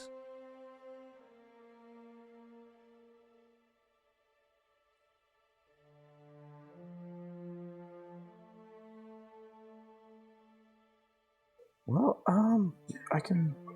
I'll do what I can for sure. You watch as he begins to float down from the top of this waterfall and land directly in front of you. And he is huge. Like, he's definitely a good 12, maybe 14 feet tall. And Oof. as he kind of looms over you, he leans down, and you don't see any like legs or anything from him. As he's moving through the water is shifting and twisting like a small tornado underneath him, but it's not causing a rupture or anything. And you watch as the two elementals that had popped out of the water slowly begin to subside under once more. And he leans down to you, almost face to face with you, and he says, "So shall we make a deal?"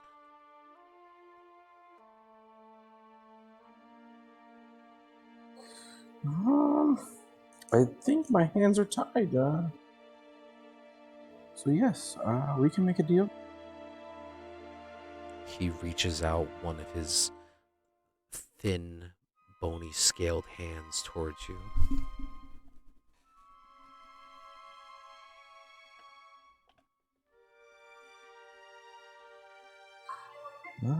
Well, what happens if I can't save her?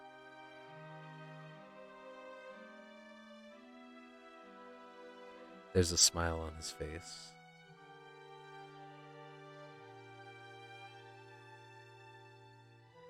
You are agreeing to be magically bound to me.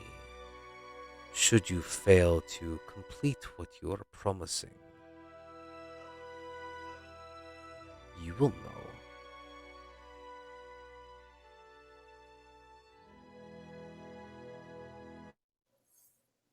Well, all right. Do we have a deal? What are the exact terms of the deal? Just so I'm not confused. To travel to Baldur's Gate, find the bastard who has the contraption that binds my mate. Free her.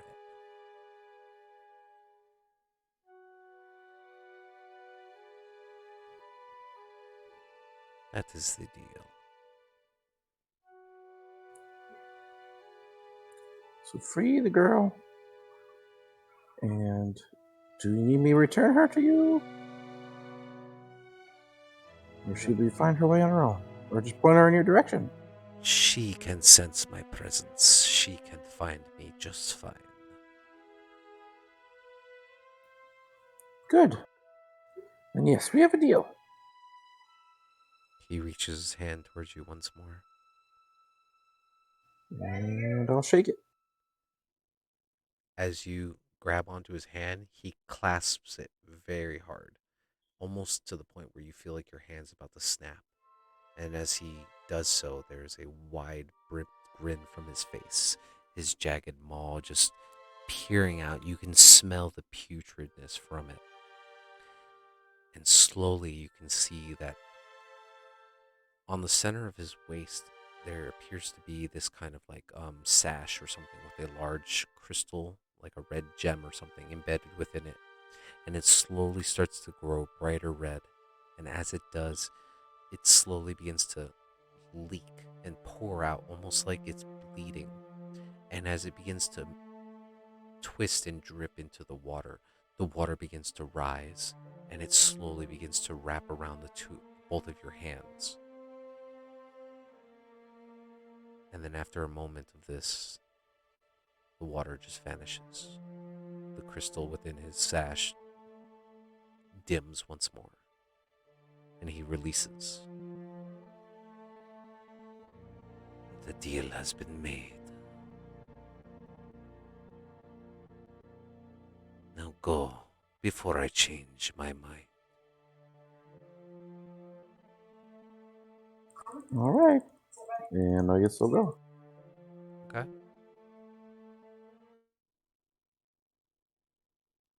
He kind of stands there and shifts over to the side. And as he looks at each of your faces once more, he slowly begins to sink under the thin layer of water within this chamber, and then disappears from view.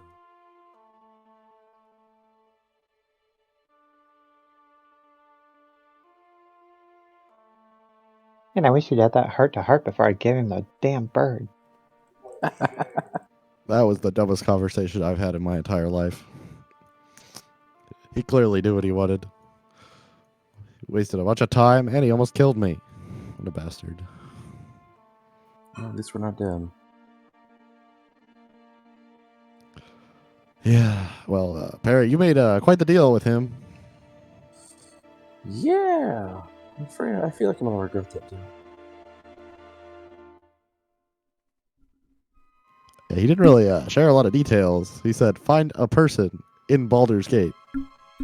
Well, it's his mate, so just a female version of whatever he is. Uh-huh. I'm sure it should be easy to spot. 15 feet tall, whatever. Yeah, do you see him right now? They seem to disappear in the water. She's magically controlled. I don't know. If she's at Baldur's Gate, that's a good starting point for this. But for now, we have to Eva, just get out of here. Eva, I know it's been a while for you guys, but Eva, go ahead and make a history check.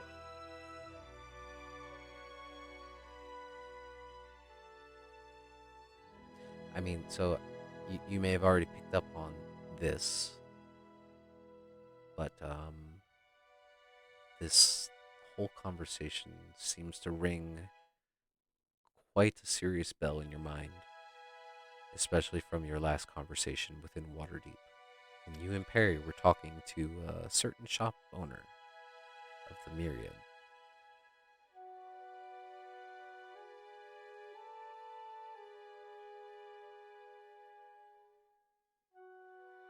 Perry, do you think this has anything to do with what we talked about, that shop owner at the Myriad?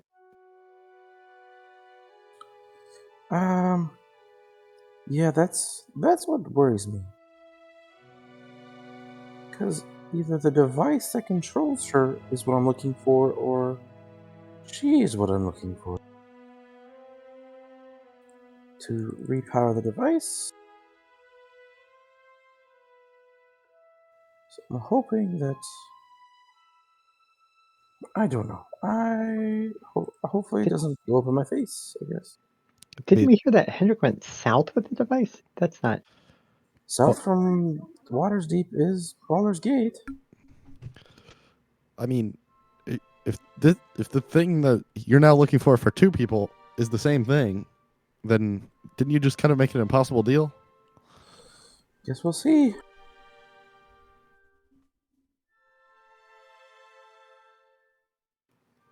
Oh no. Well, it's only impossible if you can't use it twice or something. Well, I mean, if the thing he's looking for is the thing that controls the big water lizard, then he either has to give it back to do whatever he needs to do with it, or give it to this guy to free Well, his. he only said to give her back, to let her go. He didn't say anything about the contraption. True. He also didn't give you a time frame. No, I fear the longer we sit on it, the better chances we're going to be chasing her to the plains of hell.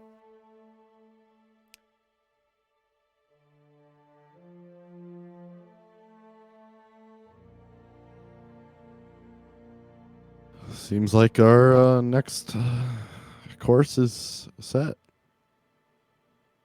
Gotta get to Baldur's Gate.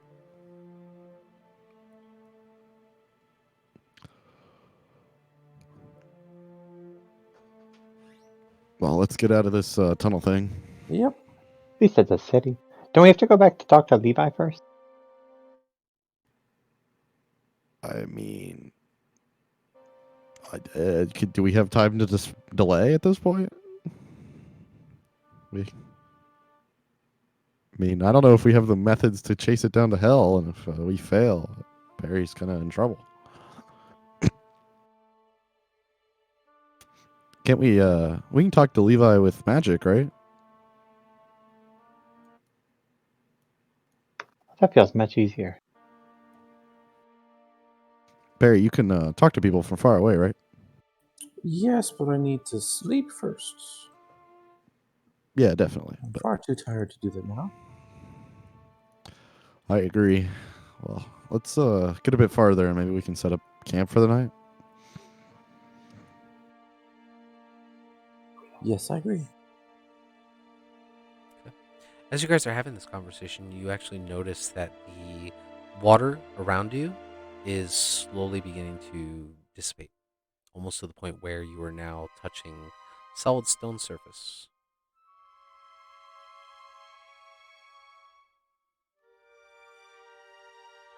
But it's easy enough for you guys to climb up the now drying waterfall, if you will.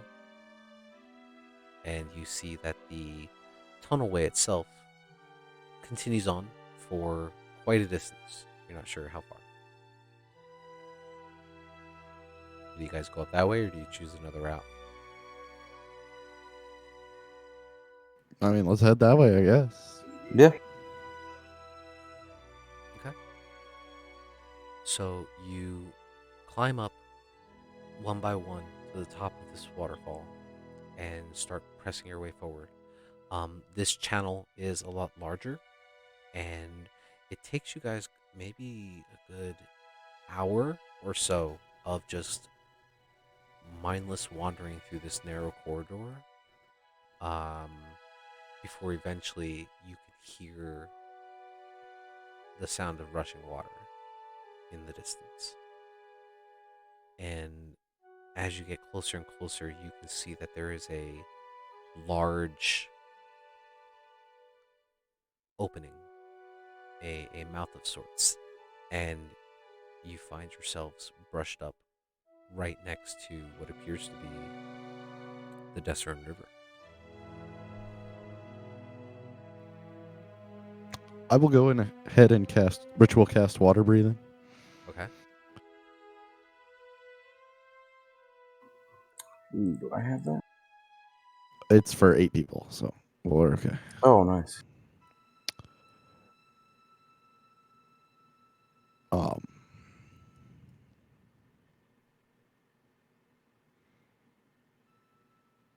Yeah. So we're up against the river. Yeah, so this tunnel system apparently led all the way out past the walls of the city. And what you can actually see is just the riverbank itself. And then across from it, you can see just barely make out the shadowy distance of the mountaintops. And do we know the best way back to water? Like which direction we need to go to Waterdeep? Kind of hard to tell at this juncture, especially because you guys have never been this far east of the riverside itself. If you kind of like make a survival check.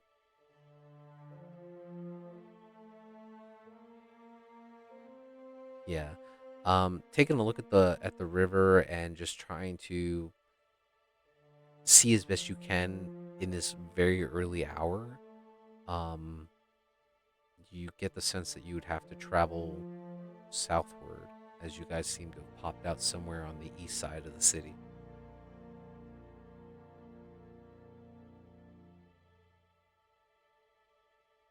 Does it look like it might be a safe place to sleep? Here at the edge, Yeah. Like, is it visible from a lot of places, or is it like tucked away?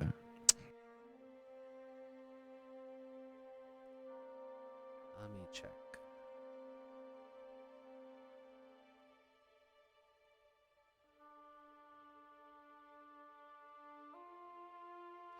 I would say,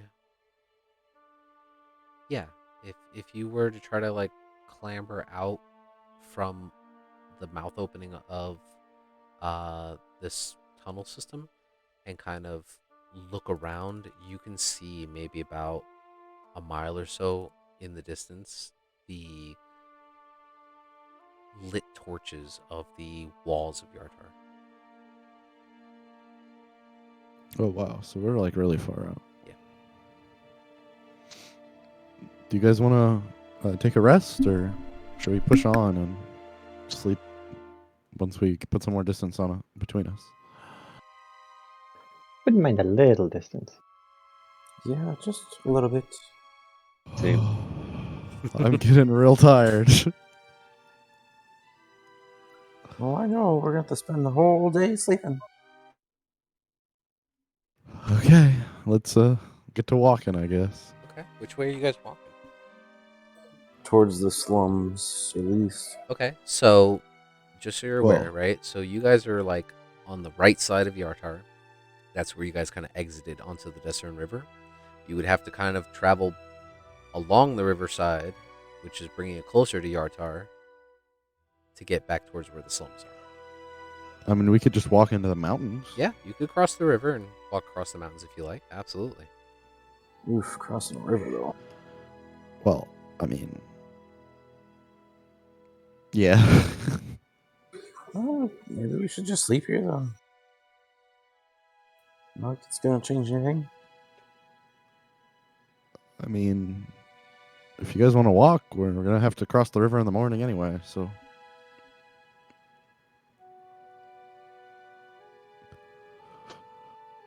might as well get it over with now. Probably.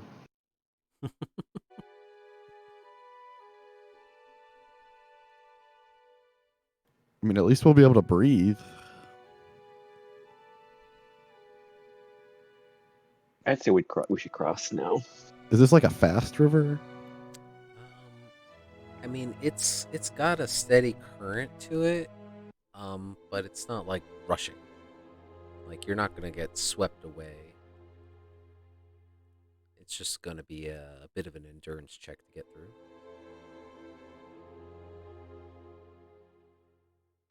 I'd like.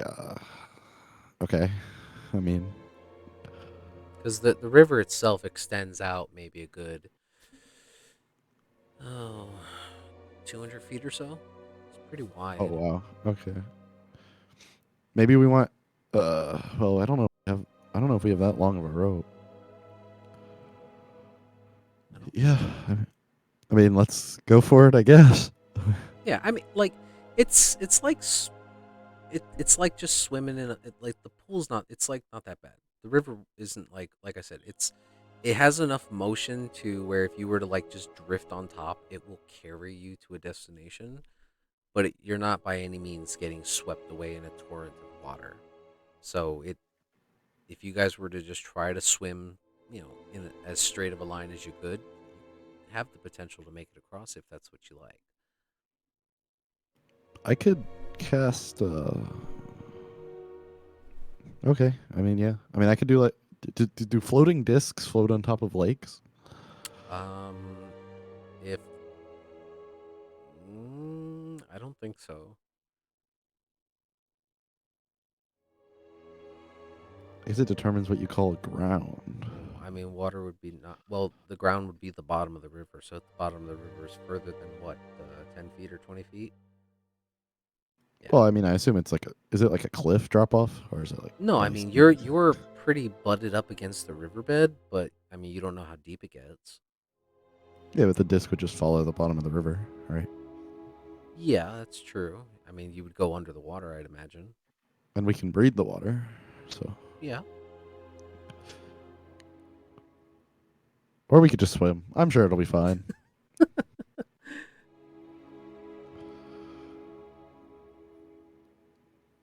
Can't cross an elevation change of 10 feet or more. Yeah, it's interesting. You could try it. I mean, I don't know if we need to. You guys want to swim, or does somebody want to ride a disc across while I do the swimming? You can just swim.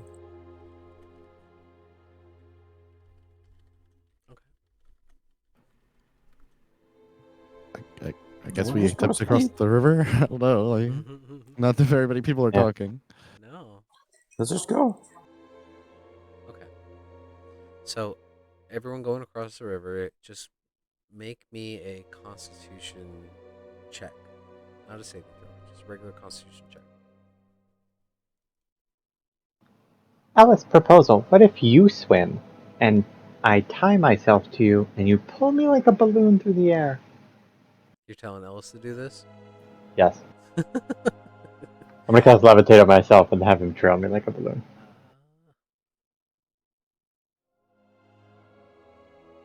Wait, post the spell text for levitate. How does that work? A target that weighs up to 500. It seems like people could hold on to you. Yeah, I think you can. People can move. That's weird. Anyway, wait.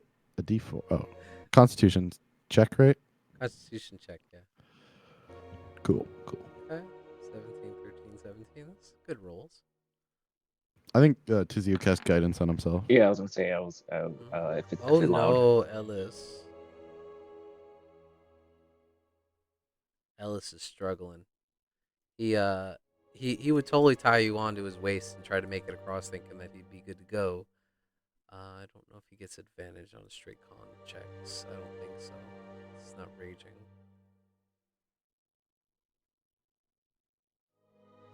Nope. He gets nothing. So yeah,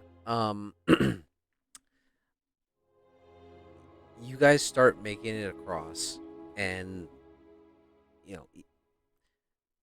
Perry, Talum, Tizio, you guys are not having too much difficulty. Tizio, you're struggling a little bit to get across, but you're just you feel like you're the last one in the race there, and you're trying to paddle as best you can for this like good 200-foot distance, and you kind of float for a second to catch your breath for a second, just from the exhaustion, and you kind of look behind, and Ellis is flailing, like not drowning or anything crazy, but he's just like having a real hard time, and you can see Eva's just above, just kind of like being tugged along.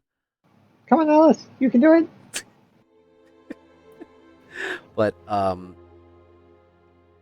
yeah, it's awkward. He's trying to stay like buoyant and floating above the water, but also he's just naturally like heavy right now because of the shit he's carrying, and then at the same time he's being pulled upward because of the levitate. It's just an awkward struggle for him to get across this water right now, and eventually he does. It takes him a good 30 minutes or so to cross, whereas it took you guys maybe 5 or 10 at most. And you get worried for a second. You're like really? What? Are you okay, Ellis? But eventually he gets across, and he takes a point of exhaustion from that. But you guys do make it across, and Ellis is just not happy, I'm sure. Well, this marks as good as any point to take a rest. Got an entire river blocking us. Yeah, exactly. Finally, some good sleep. Ellis is already on the edge of the riverbank, just passed out. I'll walk over by him and put a dome around us, and then pass out. Okay.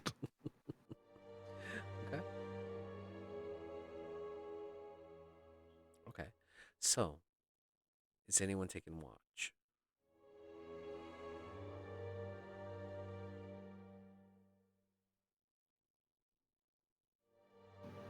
Like Ava can take first watch since she didn't relatively inactive. Okay, sure. Make a perception check for me.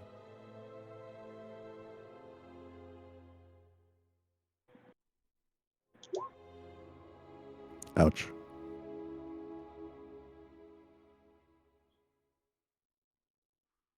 It's so hard to focus, especially with everything that you just heard in the tunnel system, the murdering of a water baron. I mean, you can't help but wonder to yourself, like, what has Heinrich gotten himself into? It's crazy. But you don't notice anything in your surroundings. Nothing seems to catch your eye or bother you.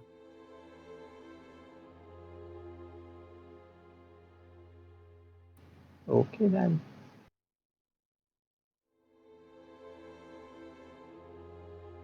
Does anybody want to take second watch, third watch? I can take the second.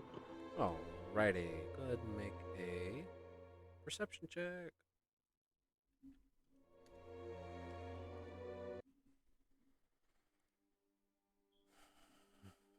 Already by this point, the sun is now coming up. And as you sit there watching the sun coast up over the eastern side of the landscape, and you can see way out into the distance the bright and beautiful greens and emeralds that kind of reflect off of the sunlight and just give that sense of the gigantic forest that is miles and miles away from you. All seems clear on the riverbed. You do notice that there appears to be one ship that is currently traveling along the riverbed.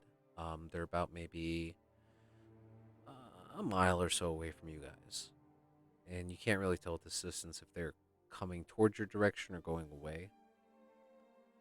Um,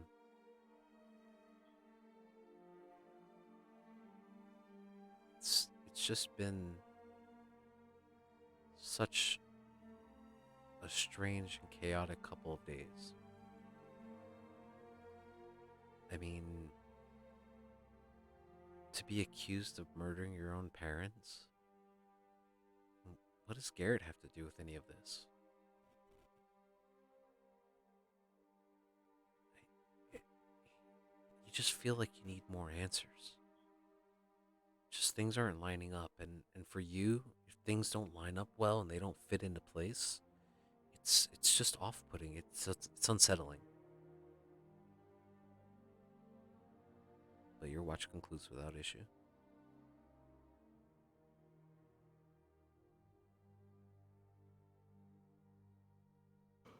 I'll go ahead and take third watch. Roll perception check for me.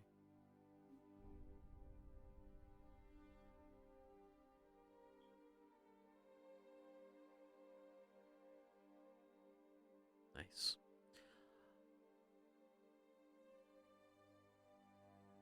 Tizio kind of points out that boat that he saw in the distance before the end of his shift, and you kind of glance over and you catch it. And having a little bit more rest than he did, you get the sense that that boat's traveling toward Yartar, and you kind of feel glad that they didn't stop or bother you guys in the middle of the night while you were sleeping. Maybe they didn't see the dome, or you just got lucky, you feel. But Oh, so the ship is the heading ship, towards the Yartar, ship- but it already passed us? yeah, that's what you gather. Okay. Cool.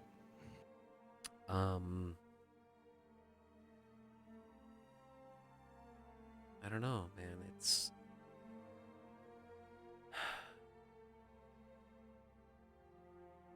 mean, what do you think you would be thinking at this point in time? Like with everything that's going on.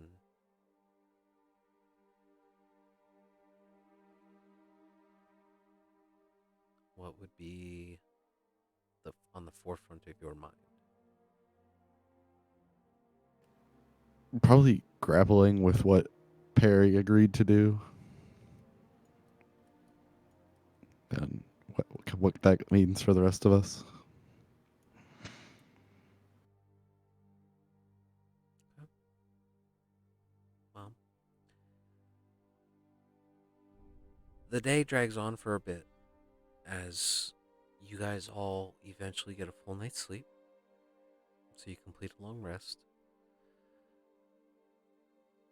You still feel exhausted because you guys are just, your sleep cycle has just been so messed up with just being up all night, and you eventually all stumble out of the dome as it fades after 8 hours, and it's already appears to be somewhere around midday.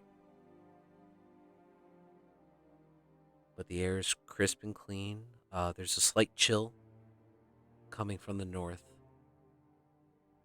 and as you kind of shake that cool breeze off and gather up your things,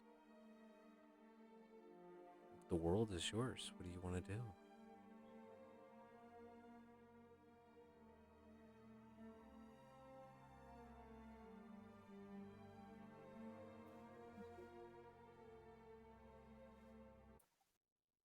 Well, should we get going towards the slums?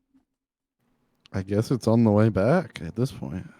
Yeah, fastest to take the river south, pretty much all the way. Well, we need to make sure they don't hit the caravans anymore. Yeah. Otherwise, this is all for nothing. I mean, do you want to? I mean, do we know how long of a walk it was from Yartar to them? It was about half a day's travel from Yartar to the slums, and you guys are further from Yartar than that, so it's probably going to take you the remainder of the day to get back. Yeah, I mean, it's on the way. We might as well. Yep. Okay. It sucks because you're on foot now, and you left your horses in the city. No, it's They true. are disposable in this game, so. Take 2d4 psychic damage. Okay. So let me get a marching order.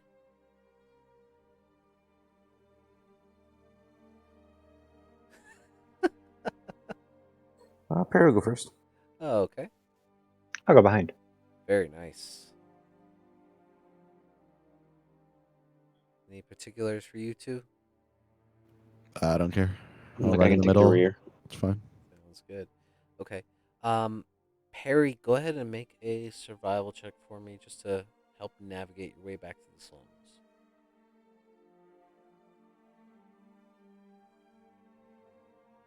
Nice. Yeah. Jesus Christ.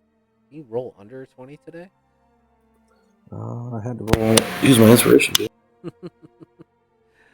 um okay, well thankfully with that roll you guys actually do save a bit of time. So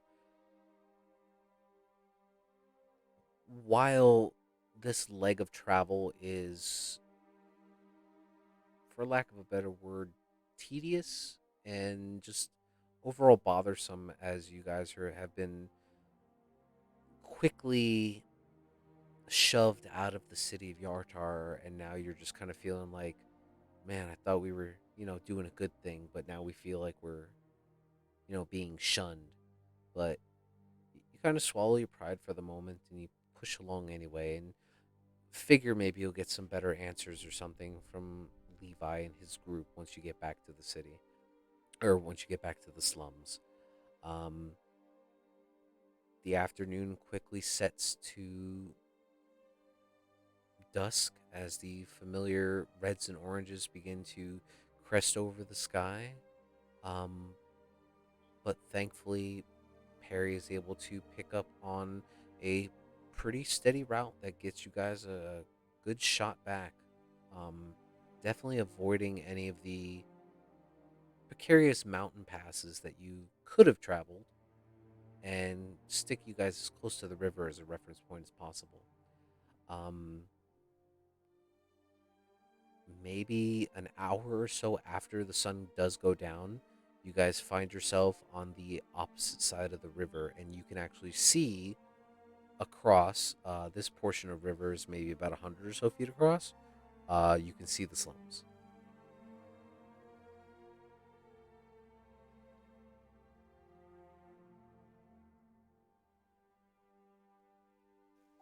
They look fine. They don't look destroyed or nothing. Make a perception check. All right. All right. Look at it.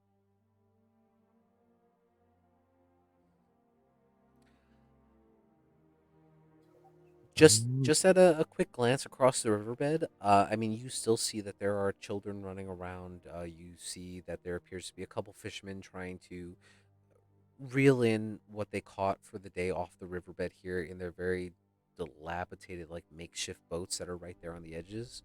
Um, they Nobody seems to notice you guys as you kind of approach the opposite side of the bank, but it doesn't look like anything's changed. It's good. I guess we'll just go looking for our guy. Okay, you gotta cross the river first. Oh, right. So I mean, you guys can swim across, or you can maybe hail a boat guy, or whatever you guys want to do. It's up to I you. mean, how big is Ooh. this river? Is there a It's boat about guy? 100 feet across. There's a couple fishermen that appear to be in like these very dilapidated boats, like big enough for like maybe two people. And you see that they're trying to like reel in nets and stuff right now. Let's Oh. hail a boat guy. I'll just start swimming. I'll yell out, "Hey, you!" Excuse me, fisher people. I have lots of money. Okay, maybe I wouldn't phrase it like that. One of the older human males, definitely in what you gather is like his late 50s or so, kind of like stands up and tries to like stretch his back out after being hunched over for so long, kind of looks over in your direction. You see that familiar lean in and squint kind of look that people do for the distance. um he sees you like kind of waving and try to hail him down or something, but he just kind of like raises one hand and waves back in like a hello gesture, but you don't get the sense that he hears you. Try and gesture him over. Okay, there you go. Make a persuasion check.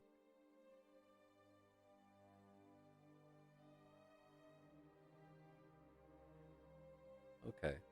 And tell him you're swimming across already. Yep. Just make a constitution check for me. Luckily, I can't drown for at least another couple hours. How long does it last? 24? Yep. Yeah, you're good. Constitution check? Yeah. Cool. Yeah, you're fine.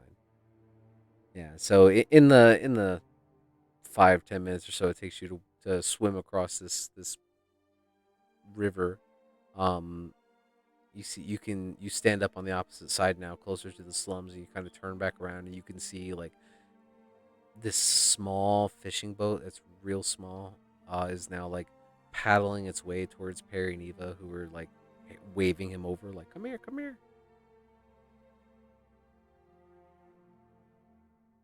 But eventually he pulls up close enough. No, you do not. 100 feet in 10 minutes. It's super slow, man. The fisherman pulls up to the group of you and he goes, "Oh, can I help you with something?" Yeah. Could you get us across the river? There's a few gold pieces in it for you. I certainly can help you do that. It's not a problem. can probably only take one of you at a time, if that's all right. Yeah, shouldn't be the big deal. Oh, sure. Who wants to hop in first? I guess Perry will. Sure. So it it takes a good back forth, a good 30-40 minutes for this older man to kind of like row one person at a time all the way across the opposite side and then offload you, and then he's trying to row as like quick as he can back to the other side of the river to pick up the next person. um Probably halfway through you going across, Ellis would probably just try to swim across, because he doesn't seem the kind of person to want to wait like that, so he's gonna swim. Give him a roll. He makes it across without issue. Uh, Eva, Tizio, you guys jumping in the boat? I'll wait for the boat. Yeah. So yeah, I'll just swim across. are you okay? Make a Constitution check for me.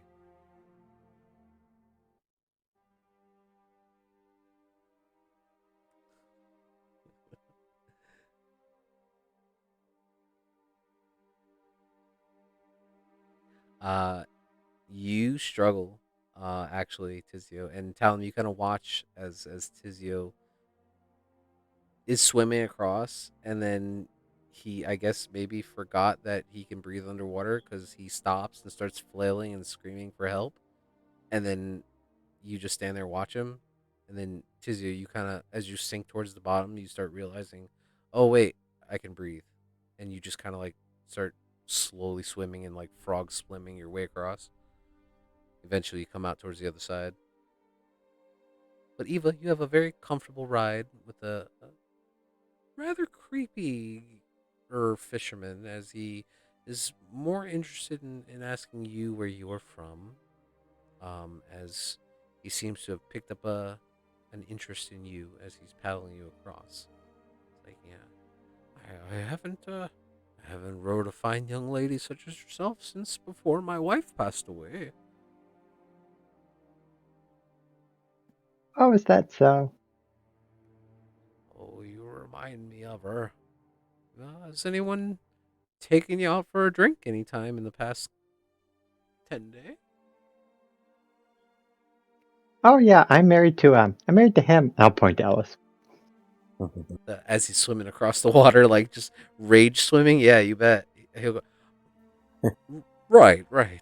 Well, I wasn't insinuating anything by any means. I just, anyway. And he just continues rowing the boat. So it's an awkward, like, few minutes, but eventually you get across as well. Kind of holds his hand out towards you, Perry, for payment. Yeah, I'll hand him 3 gold coins. Appreciate it. It definitely helps. It hasn't been too much luck the past couple days fishing, so thank you, young one. Yeah. Of course. Anything to help out? But you're all on the other side now.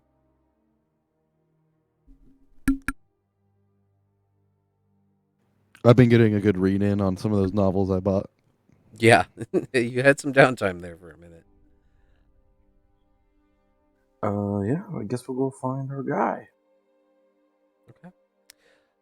You kind of gather up together once more and just kind of dry yourselves off and head over to the familiar structure that's been put together a little bit better than the rest, and you kind of push the tarp back to the side.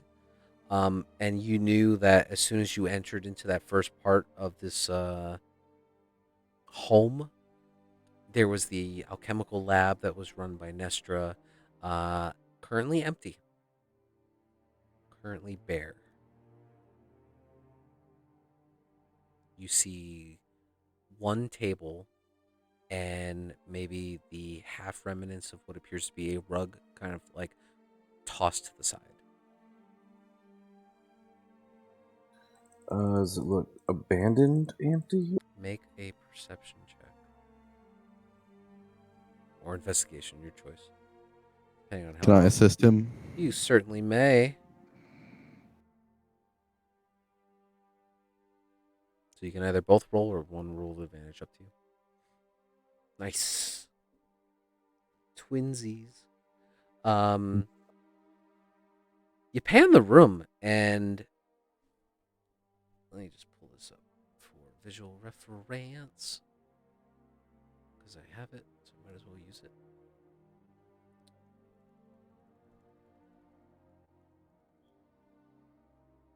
Just so you get an idea. So you enter into the abode where the Crimson Five were held up, right? And there was a lot of various like crates and components and things like that that were scattered throughout the room. And like I said, like Nestra had a large number of different vials and beakers, some like Bunsen burner type things that were just constantly brewing stuff. It looks like nothing was left. You can see that on the one wooden table that does remain, there appear to be some pock marks of something that you gather may have been some kind of like alchemical process that may have spilled or broken off a beaker, things like that. A little bit of panic starts to set in. You kind of like glance over towards the back of the room where you know that there was that trap door that led down, and you can see that there is a very dilapidated looking rug that was covering that door that's now kind of like been thrown to the side. Um, the door is partially closed. It's like semi ajar. Like it wasn't closed all the way, or it wasn't opened all the way. You're not sure. Mhm. Hey Barry, you have the ability to go talk to people. Yeah, I don't really have it prepared today.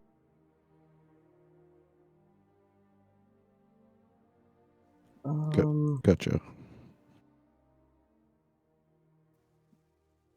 Can we? I guess can we go downstairs and see if they're down there? Yeah. You want to open up the trapdoor and go downstairs? Yeah. Okay. Make a Constitution saving throw. Oh no. All of you. All of us? Mm-hmm.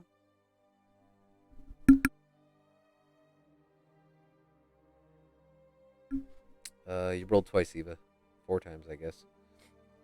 Whoops, sorry. No, you're good. Which one should I read? The first one, or did it double click? Just take the first roll. Okay. All right, all right.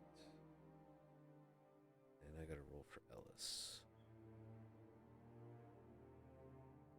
which he should be good on because he's a baller. Oh no! That's what I get for preempting him. Okay, so let me roll some dice.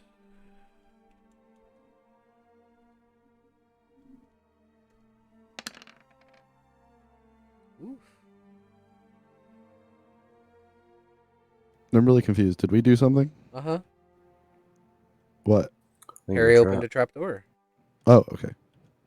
Perry went over and he grabbed the trapdoor, and as he did, as you kind of lifted the trapdoor open and swung it open, you heard this like ting, and as you notice it, as you open the trapdoor, this silver thread kind of snaps, and this small like canister or something begins to pop and spread out and encompasses the entire room that you guys are all standing in. Talum and Ellis takes 13 points of poison damage, and Ellis takes of half that. damage. Yeah, I know. So he takes 6.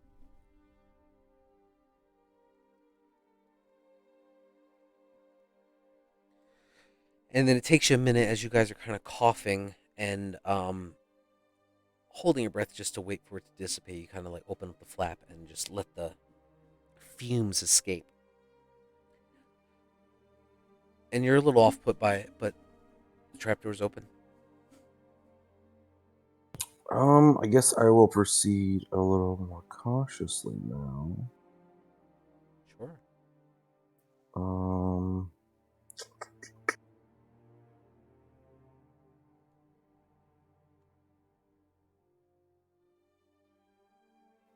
I will cast protection from poison on myself Okay. and go forward. And can I look for more traps, like along the ladder? Yeah, make a investigation check.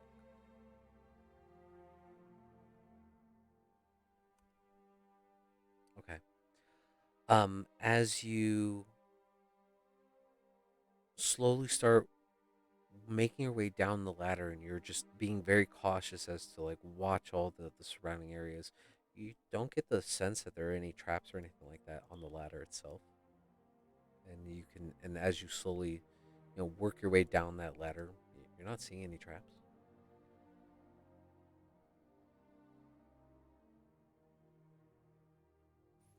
Well, I made it down. Fine.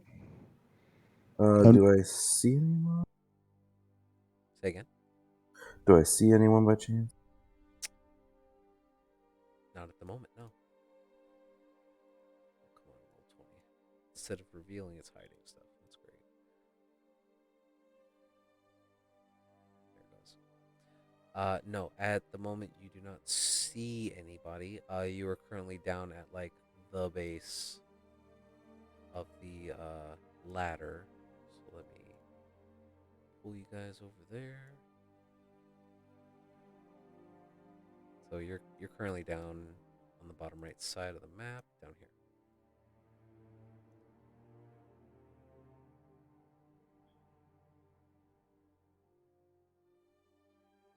But if you want to walk forward a little bit and take a gander around, you certainly can. Do you have anything that gives you dark vision? No, just a torch. Okay. So if you want to light one, you certainly may. Yeah, I'll light a torch. Oh, okay. You said I'm on the bottom right? Yeah, bottom Top. right side. Okay. Right down here. Yep. So, oh, why doesn't it drag your token? That's weird. Yeah. So make a perception check for me. Are the rest of you kind of staying up top, or what are you doing?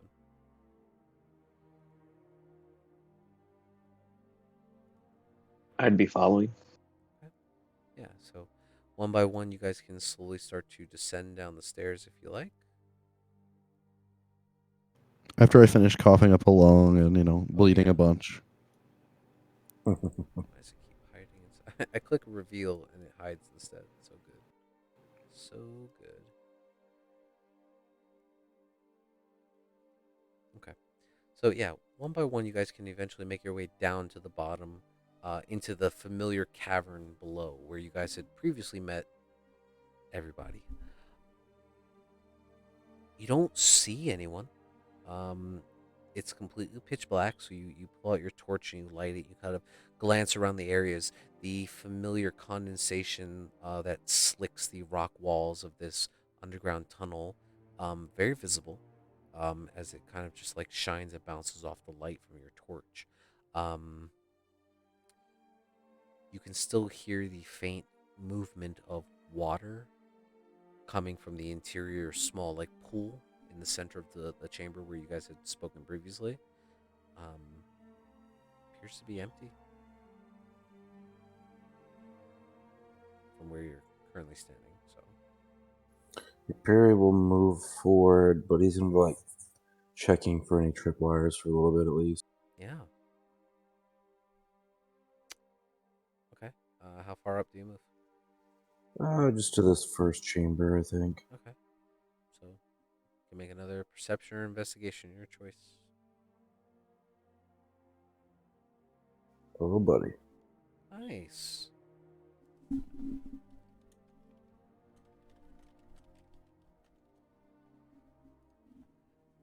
As you enter into the larger chamber there and everyone kind of gathers behind you, just patiently waiting, um, you actually do notice that right around here appears to be another very familiar silver thread. And as you kind of get closer to it, you notice that the ground itself does not appear to be level with the rest of the rock surface that you're standing on, and it's almost butted up right against the water's edge. It appears to be some kind of pressure plate. I didn't see your ping if you Oh, did one. right here. Okay. Yeah, there appears to be some kind of loose pressure plate right there before you step into the shallow water.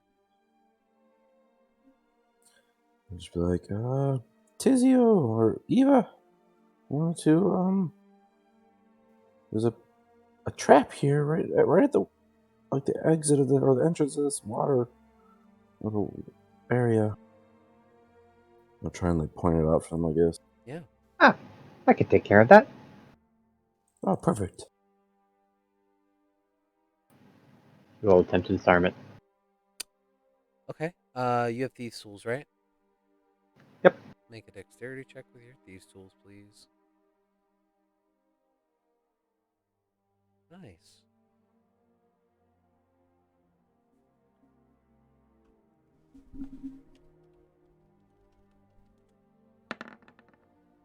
Okay. It takes you a second, but you've seen better traps than this before. Once Perry kind of points out to you the pressure plate, you kind of look at it. You say, "Well, okay, so what does it activate?" And you look around, and you can actually see above. Excuse me. You can actually see above you guys, about 10, 12 feet up in the air, what appears to be these long,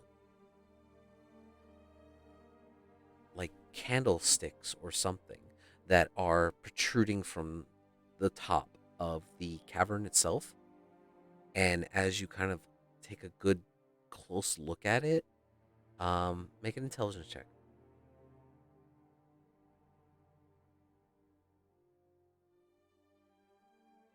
Yeah. Um, 17, I think. I mean, you haven't seen any in person before, but we're, spending some time with Tizio and just your general background. Um, this is dynamite. And so you kind of look at everything and you're like, super glad we didn't step on this. And you find the part of the pressure plate where the actual silver thread is run to it, and you snip that piece of silver thread and you keep that pressure on it, and you just kind of redirect it over to one of the rocks on the side and just tie it off.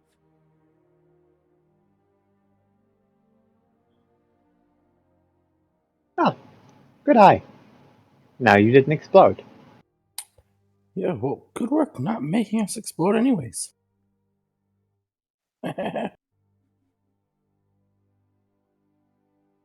They must not want us to find them. It is really odd. Are there any like tracks other than ours around, like on the ground? Make a survival check.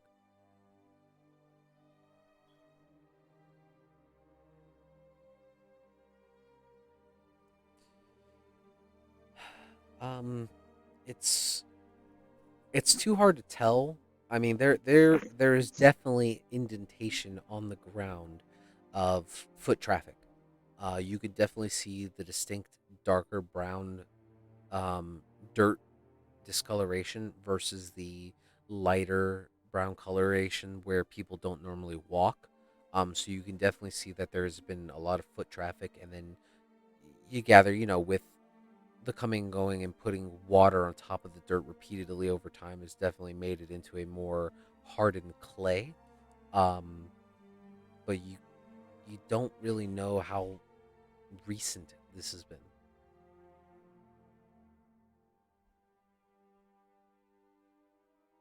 I don't know about you guys, but something just seems odd. Should probably, stay on guard. I Good chance don't. they're not here anymore.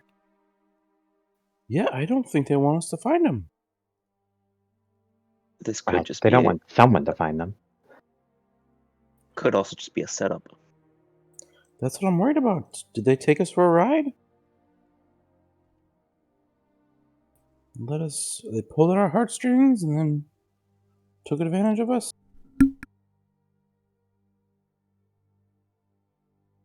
Oh, I guess.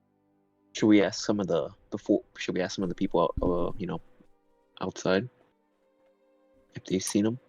Well, I think we should keep pushing forward, maybe. At this point, I'll snap my bird alive and have him fly about. Okay. Your bat takes some time to just scout out the interior of the chamber. So the central chamber where the water is, it circles around the entire base of that area pretty thoroughly. You can see that there's the small plateaus of rock formations within this small pool that you guys had previously stood on to have conversation, where you guys were shown the map of Water Baron's Hall, things like that, or I should say of Yartar itself and where to go in the city. You see that there is a small chamberway up here. You're not entirely sure where it leads, so you kind of traverse that. It goes back maybe a good 50 or so feet before it just ends in what appears to be a small alcove. Make a perception check.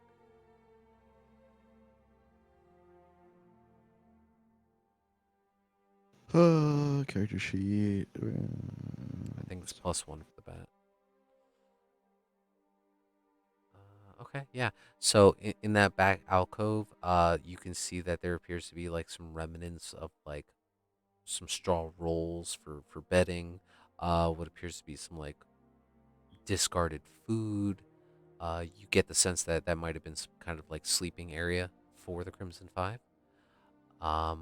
You kind of circle back into the central chamber and go up along the water's edge, where you recall Vermilion was working before. You heard him having a conversation with Levi, but you guys didn't know what was going on.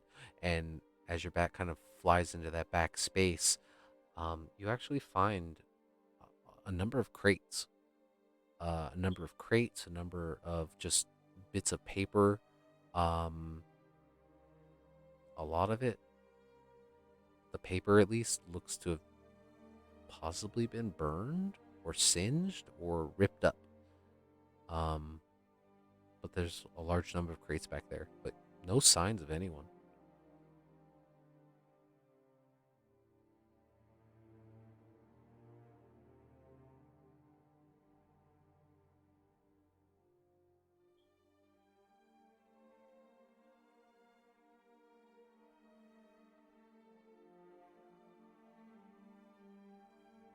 That's about what you see. It's empty.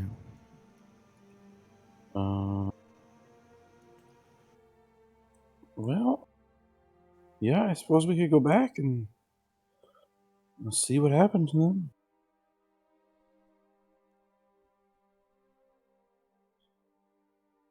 Well, if they are raiding more freaking caravans.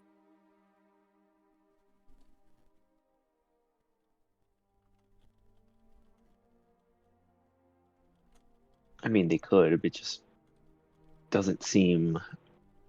I don't know. Something just doesn't seem right.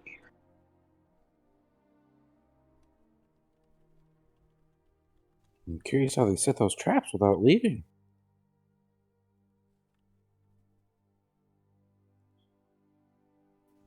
But let's go. I say we go to ask around. Are you sure we don't want to go? Well, there were some crates and stuff. Could we go look in there? Maybe they left some hints or something. Oh, okay. You said it was empty, so. But yeah, we can go look at their stuff. Anything that might have a clue. I mean, since we're down here. Yeah, just be careful. I don't know what traps are left. If they're willing to, I mean, that looks like it could have taken off your leg, Perry. Yeah, I suppose. I'm glad I was being careful. Well, luckily the first one wasn't quite so potent. Although, I'm not doing too great.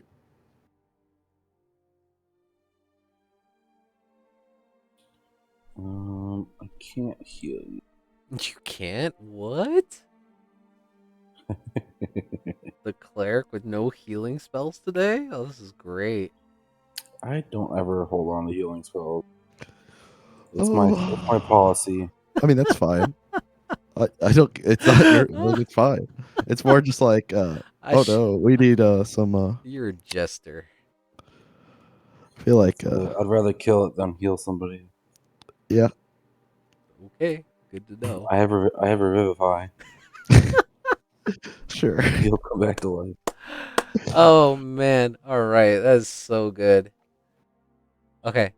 So do you guys travel into the central chamber? Looking for traps very, very slowly. Okay. So who would like to helm that search? I mean, is it an investigation It's searching? investigation or perception. It's your guys' choice. The DC changes based on what you pick. Well, I will carefully investigate it. Okay. Yeah, Perry's gonna be looking too, I suppose. You got it. So I'll do the same thing you did. Eva, Tizio, what are you guys doing while they're quietly or quickly trying to search around for booby traps? Right? Help. I could try to help her with two of them. It feels possible done, but obviously she'll have her eyes open. Yep, definitely. Okay. Um. So since you guys are investigating it, you take a more slow and methodical search of the interior of this place. Um. You kind of have to wade through this water a little bit as it's a little bit higher than it was previous when you were here before. So this gets probably up to about knee high or so. And you kind of have to take your time to just slowly wade through and make sure that they didn't bury anything under the water and things like that. Um, spend maybe a good 20, 30 minutes searching, just carefully walking through. Um, Out of the entire central chamber, the one thing that you tell and pick up on is the pathway here. It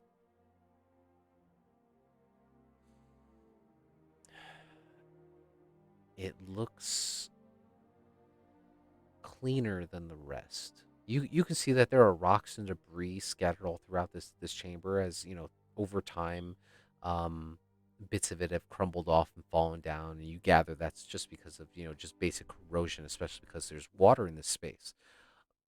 It looks like that 5 foot pathway in particular just appears to have been just devoid of all rocks. Like it has been recently cleared out. So it's odd to see the scattered bits of rocks and dust, and then for this space to look so tidy.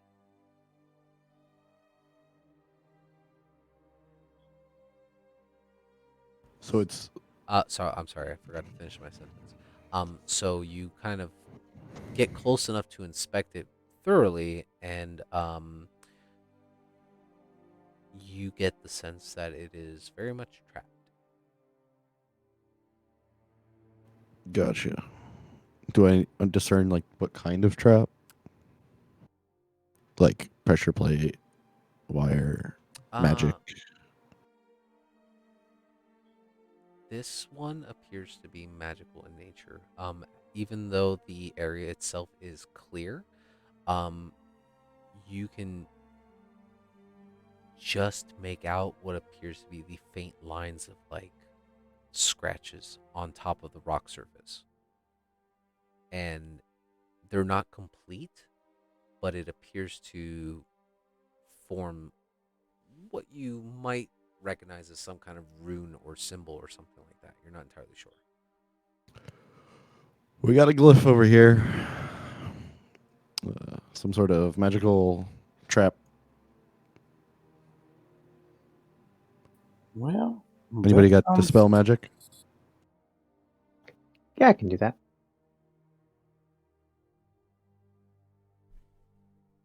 Okay. I'll point it out so she can. Mm-hmm. Yeah, I'll cast the spell magic. Okay, and that's third level. That's the highest we got. Yep. That's all I can do. Roll a d20 for me.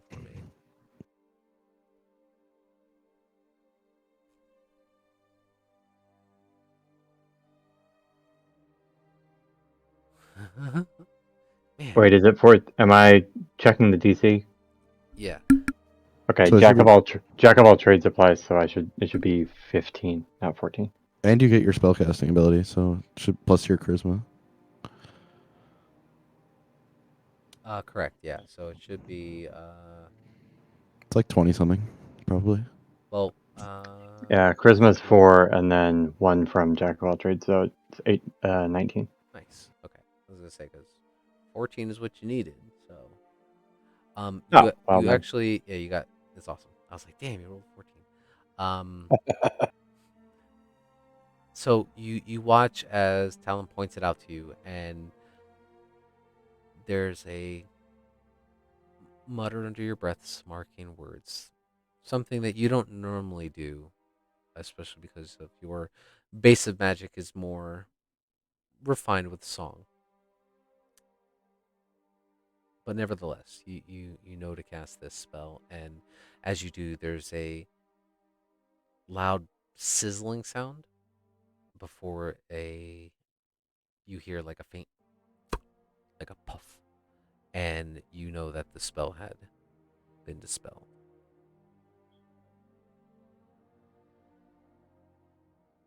right, good eye again.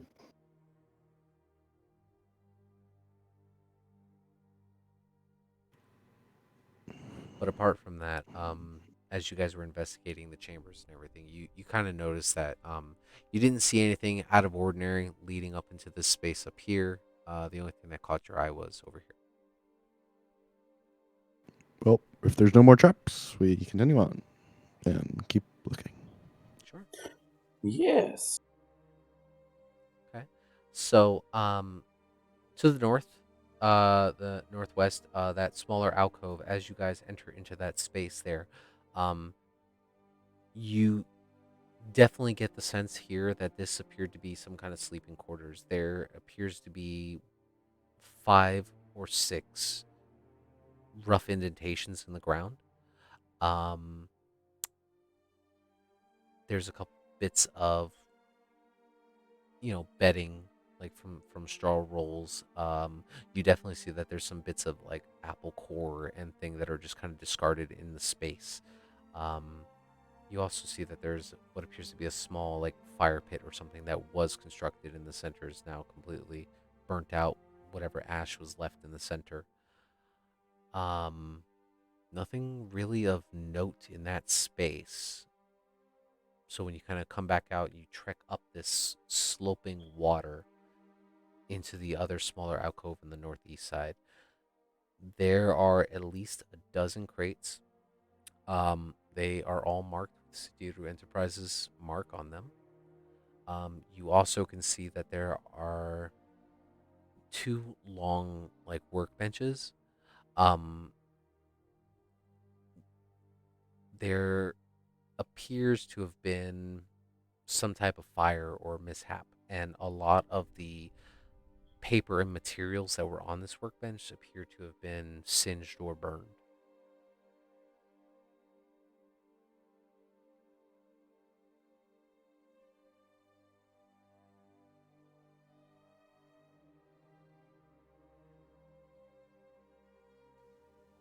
So we're for sure it's a mishap. You are not for sure. Oh, okay. I'm giving you a generic idea of what you see as you walk in, and it's up to you guys to discern what had happened or ask me what you can do to figure out what happened. Yep. Just trying to Can I translate. kind of investigate what's there, see what like maybe what some of the papers say or anything, if there's anything left? You certainly may make a perception check. Perception. Sadness.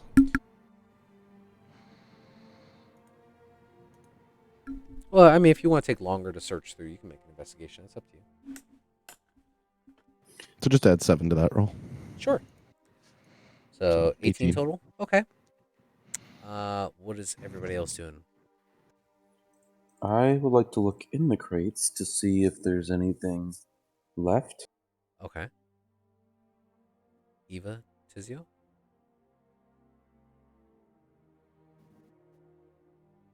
So it's singed.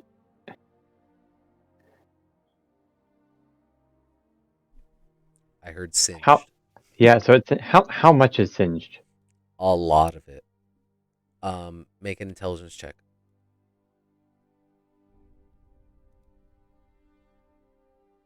+1, 21. um,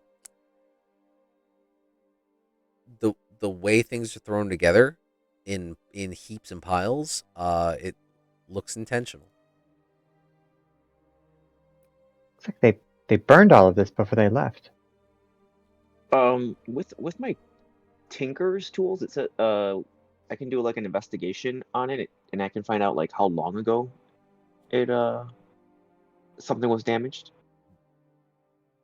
Yeah, absolutely. So I'd like to do that. Okay. Make an intelligence check with your tinkering tools.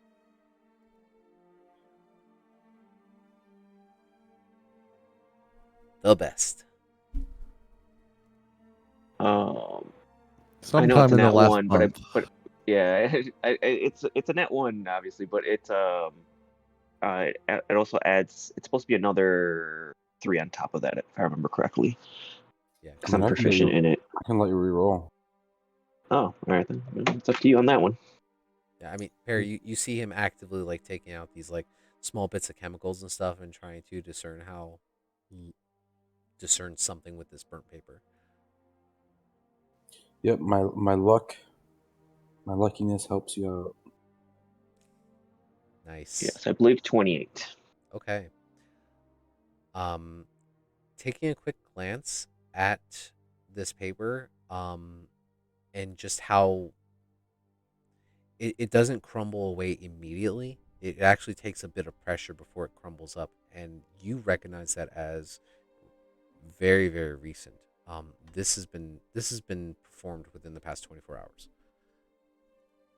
But as you are digging through and discerning that information, Talum, you are kind of sifting through and trying to make sense of what didn't get burned. A lot of it is just black smears of parchment, and it's almost impossible to read anything off of it. But at the very bottom of the pile, something that did not seem to have catched completely, you kind of brush away the top layer, and you see what appears to be 2 partial notes. And they are kind of singed on the one note is kind of singed on the upper left, and one is singed on the bottom right. I don't have those uploaded yet, so I will get them to you. But essentially what it says is, as soon as we replacement of Water Baron, then it will be time for us to, but first you must take care of them. The second note says, what's taking so long? I thought that was going to contact you upon. Do not disappoint me again, Levi. And it's actually signed on the bottom left side, Garrett.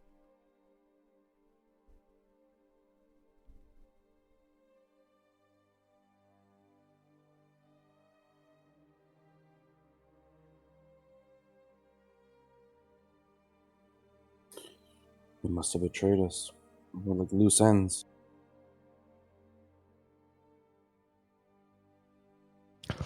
Well, I plan on being one hell of a loose end.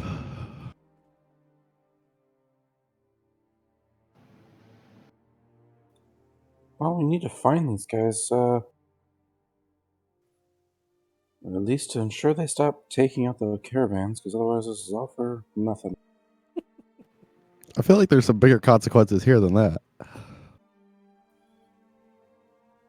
Yeah, I don't know if you heard me, Perry, but the letter that was signed by Garrett, who is, from what you recall, in charge of Oh, Sedir Enterprises. right. I just realized it now. It did not click. Sorry. Well, so this was, what the hell were we here for? Probably to do the dirty work. Or for someone to take the blame.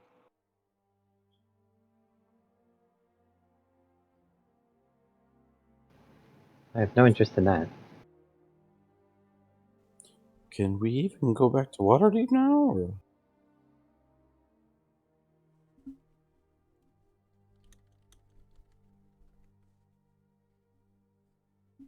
Can I check for tracks again? Tracks? Yeah. See, like if they, you know, they left. Obviously, I'm assuming through the way we came in, but just secret passage or something like that they have here that they may have gone off out from. Okay. Make a survival check. Very nice. Looking around. Hold on a second.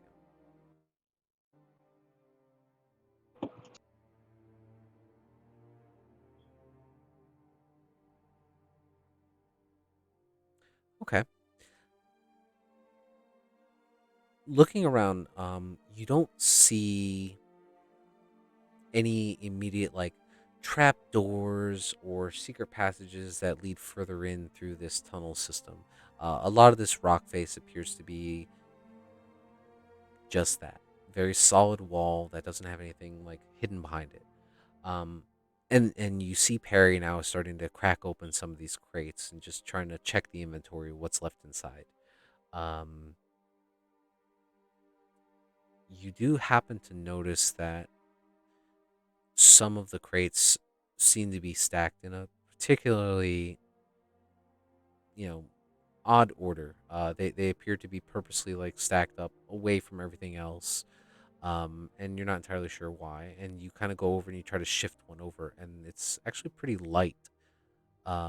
These crates appear to be empty on the inside, and as you kind of like push them away from the wall, you actually notice that there is a very narrow alcove, maybe 2 or so feet wide. Um,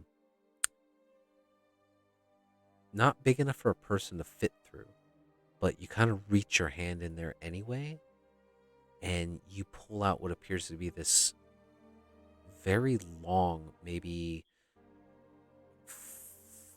4 foot long parchment. And as you kind of like pull it through the crack and from behind the crate and you start to unfurl it, it's like 4 foot by like 7 foot. Jeez. It is a huge fucking piece of parchment. The hell is Guys, I that? found something. Well, what is it? So you kind of let it unfurl itself and it curls up at the edges, but you have to lay it down on the floor here within this interior. Make for you this would be an intelligence check. Just straight intelligence.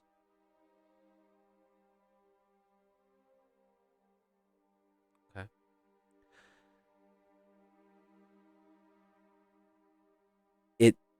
It is written in a lot of symbols and writing that you don't understand. However, you get a pretty good gist of what this is. This looks like a blueprint.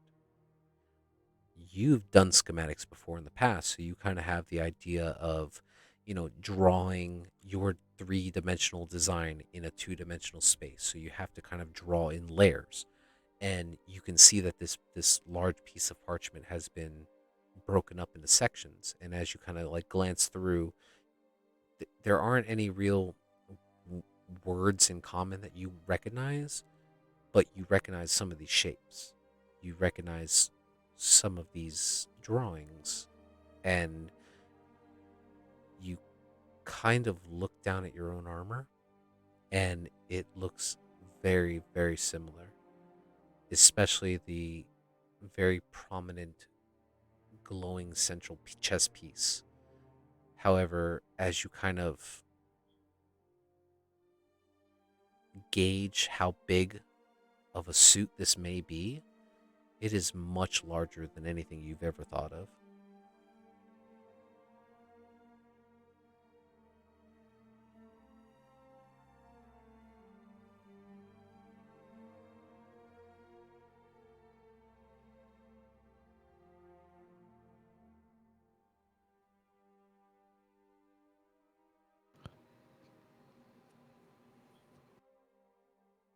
I think I'm gonna need a bigger gauntlet. What is it?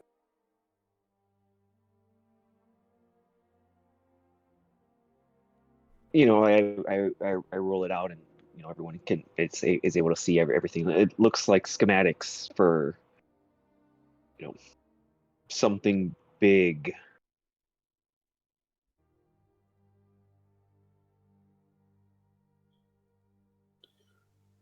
What could they possibly need this for?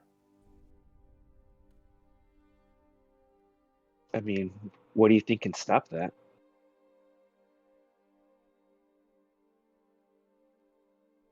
How many fireballs do you think is gonna stop that, Talon? Well, I could probably melt it, but Yeah, but stand still.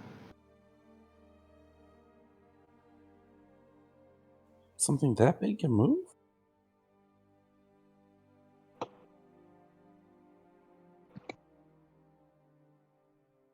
Sure looks like it.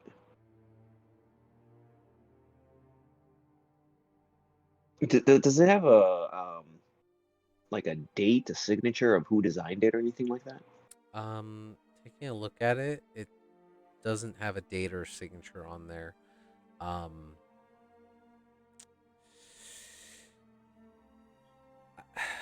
it would take you some time to kind of like go through the schematic and try to figure out how far along this design really is.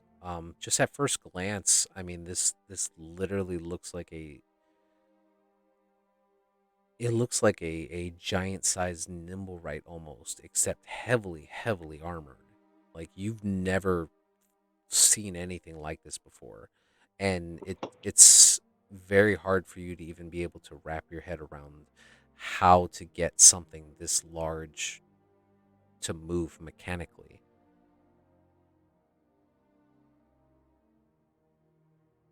With a lot of gunpowder, probably, as fuel.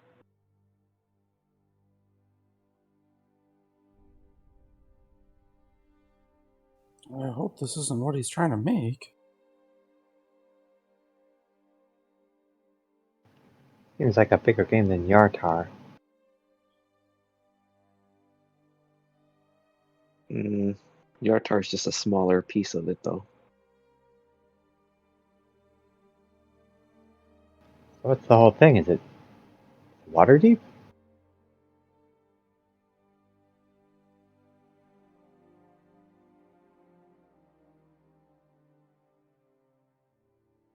I guess DM or any of the other people. What is Yartar like? I guess big for like any exports, mining type stuff. Thought we did fish, right?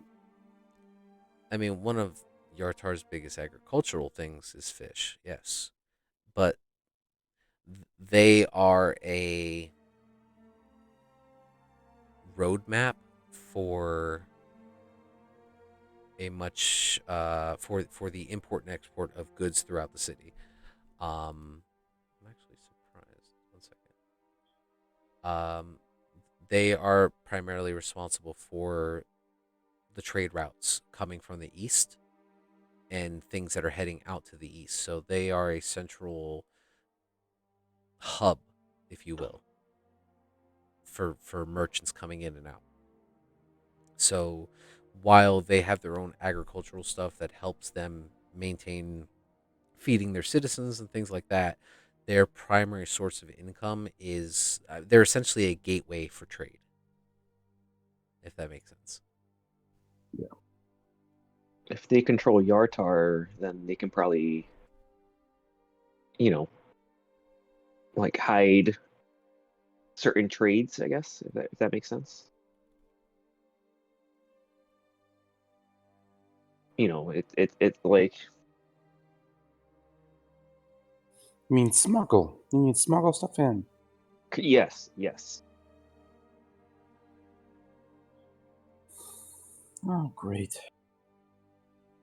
This is gonna take a lot of steel, and it's something like that's very unnoticeable. Or excuse me, it's gonna be very noticeable. So if they can hide these shipments, I think that's why they wanted Yartar.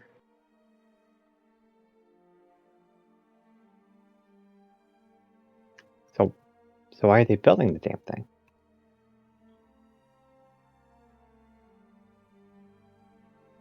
They did talk about a war that they're trying to fight.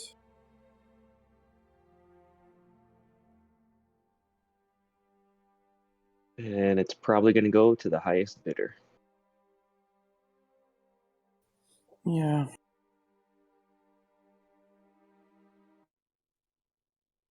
And now we're just loose ends for the whole thing.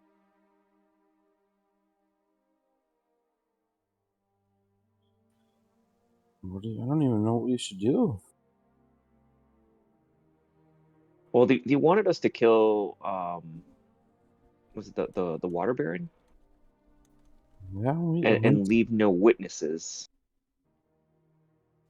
Yep, and we're the only witnesses now. Well, I'm sorry, I want to say witnesses. It was the only one us to kill the water baron made it seem like an accident, but there was somebody else there. Now, with that somebody else being there and them dying by perhaps other causes, looking at Talum, that's going to bring suspicion, which is not what they wanted. I mean, So all I left was some bruises on a body. Yes. Well, the water baron was killed. It's going to seem like they died by natural causes. I'm saying your fuck up may have saved us here a bit. Bye. Good job, not Bellum. What did I do? We left pieces. We left a trace. That's what it is. Maybe a bit. Tizio, I think you're gonna need to have a long chat with us about everything you know about these people. Zero Enterprises, this Garrett dude.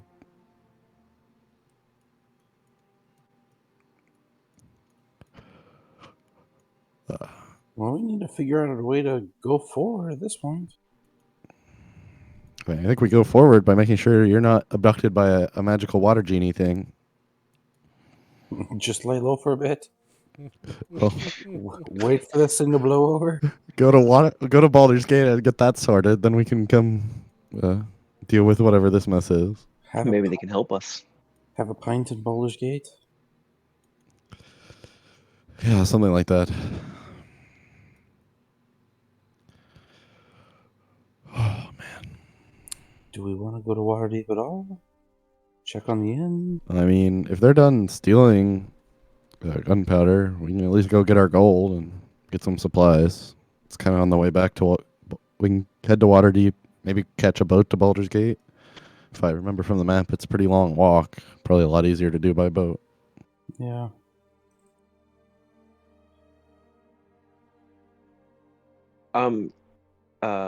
Talon, did you show us the those notes, or is that something you kept? Oh yeah, I shared it. No. But we should definitely keep that. That's also a something that can help us out, especially since that's Garrett's signature there.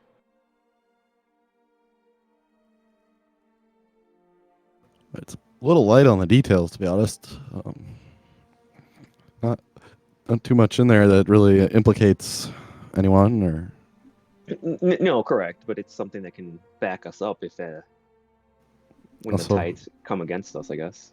I don't really know what official avenues we got. I mean, we did just assassinate a leader of a city. Yeah, we're kind of screwed if this goes official. I mean, there's not really any much tying it back to us except a couple of people who know our faces, but it's more just like we're not going to be able to like talk to the Blackstaff or something or the Queen of Waterdeep. I don't forget her name, Open Lord, and they're like we did something pretty illegal. So even if it was in best, what we thought was a good reason, like we don't really have official channels. We got to sort this ourselves. Whether that's ignore it and just kind of let it play out, or track them down and get a little bit bloodier. Where do we go from here? Any ideas, guys?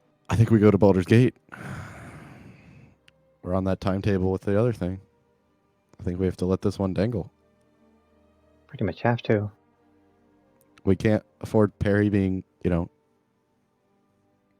Enslaved contract going magically. badly.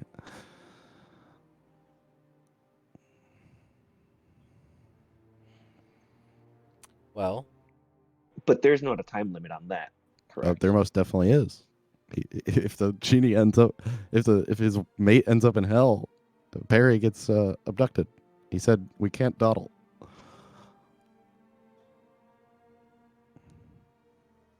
Well, Perry, it's I don't know about you guys, but nice it's knowing you. it's your no. That's what to say. It's it's kind of your life, So I mean, I don't think there's I anything will. we can do about this. Like, we don't have any way to find them. I mean, I think we're just gonna have to wait for some consequences to occur, and maybe we can follow them based on their consequences. But like, Yeah, I agree. Unless we're gonna go track these guys down. which I really don't think we have time to do right now. Let's just hope it doesn't blow back on us, and we're still, welcome in the Sword Coast. Otherwise, that would suck. Well, what we'll do here is, since it's getting towards the evening for you guys on this day anyway, do you guys want to stay in the slums for the night, or are you trying to leave immediately? I think we should stay here. Ooh, I was gonna say we should dip just so that we're Yeah, I I don't said know. not here if someone like. These people pretty intently want to get us killed, so maybe we should put some Yeah. distance. Yeah. maybe I cut out. I agree. We should not stay here. Oh! It sounded like you said we should stay here, and we were Yes. very confused. Yeah. Yeah, we gotta Yeah. stay here. Why not? You know. It cut out perfectly for you. That's exactly what I heard too. Okay. Yeah, I feel like this is just something we have to kind of ignore for a while. We have other commitments. Hopefully, we sorted the problem with the stealing on the tradeway. Otherwise, we discredit our name back in Waterdeep too. I mean, The life of one over the many. Yeah, but I don't think that trade ended up actually happening. Pretty sure Levi and them left these people out to dry. I don't think we can really do anything with that. Yeah. Now it seems pointless since it was all just a setup, anyways. We better.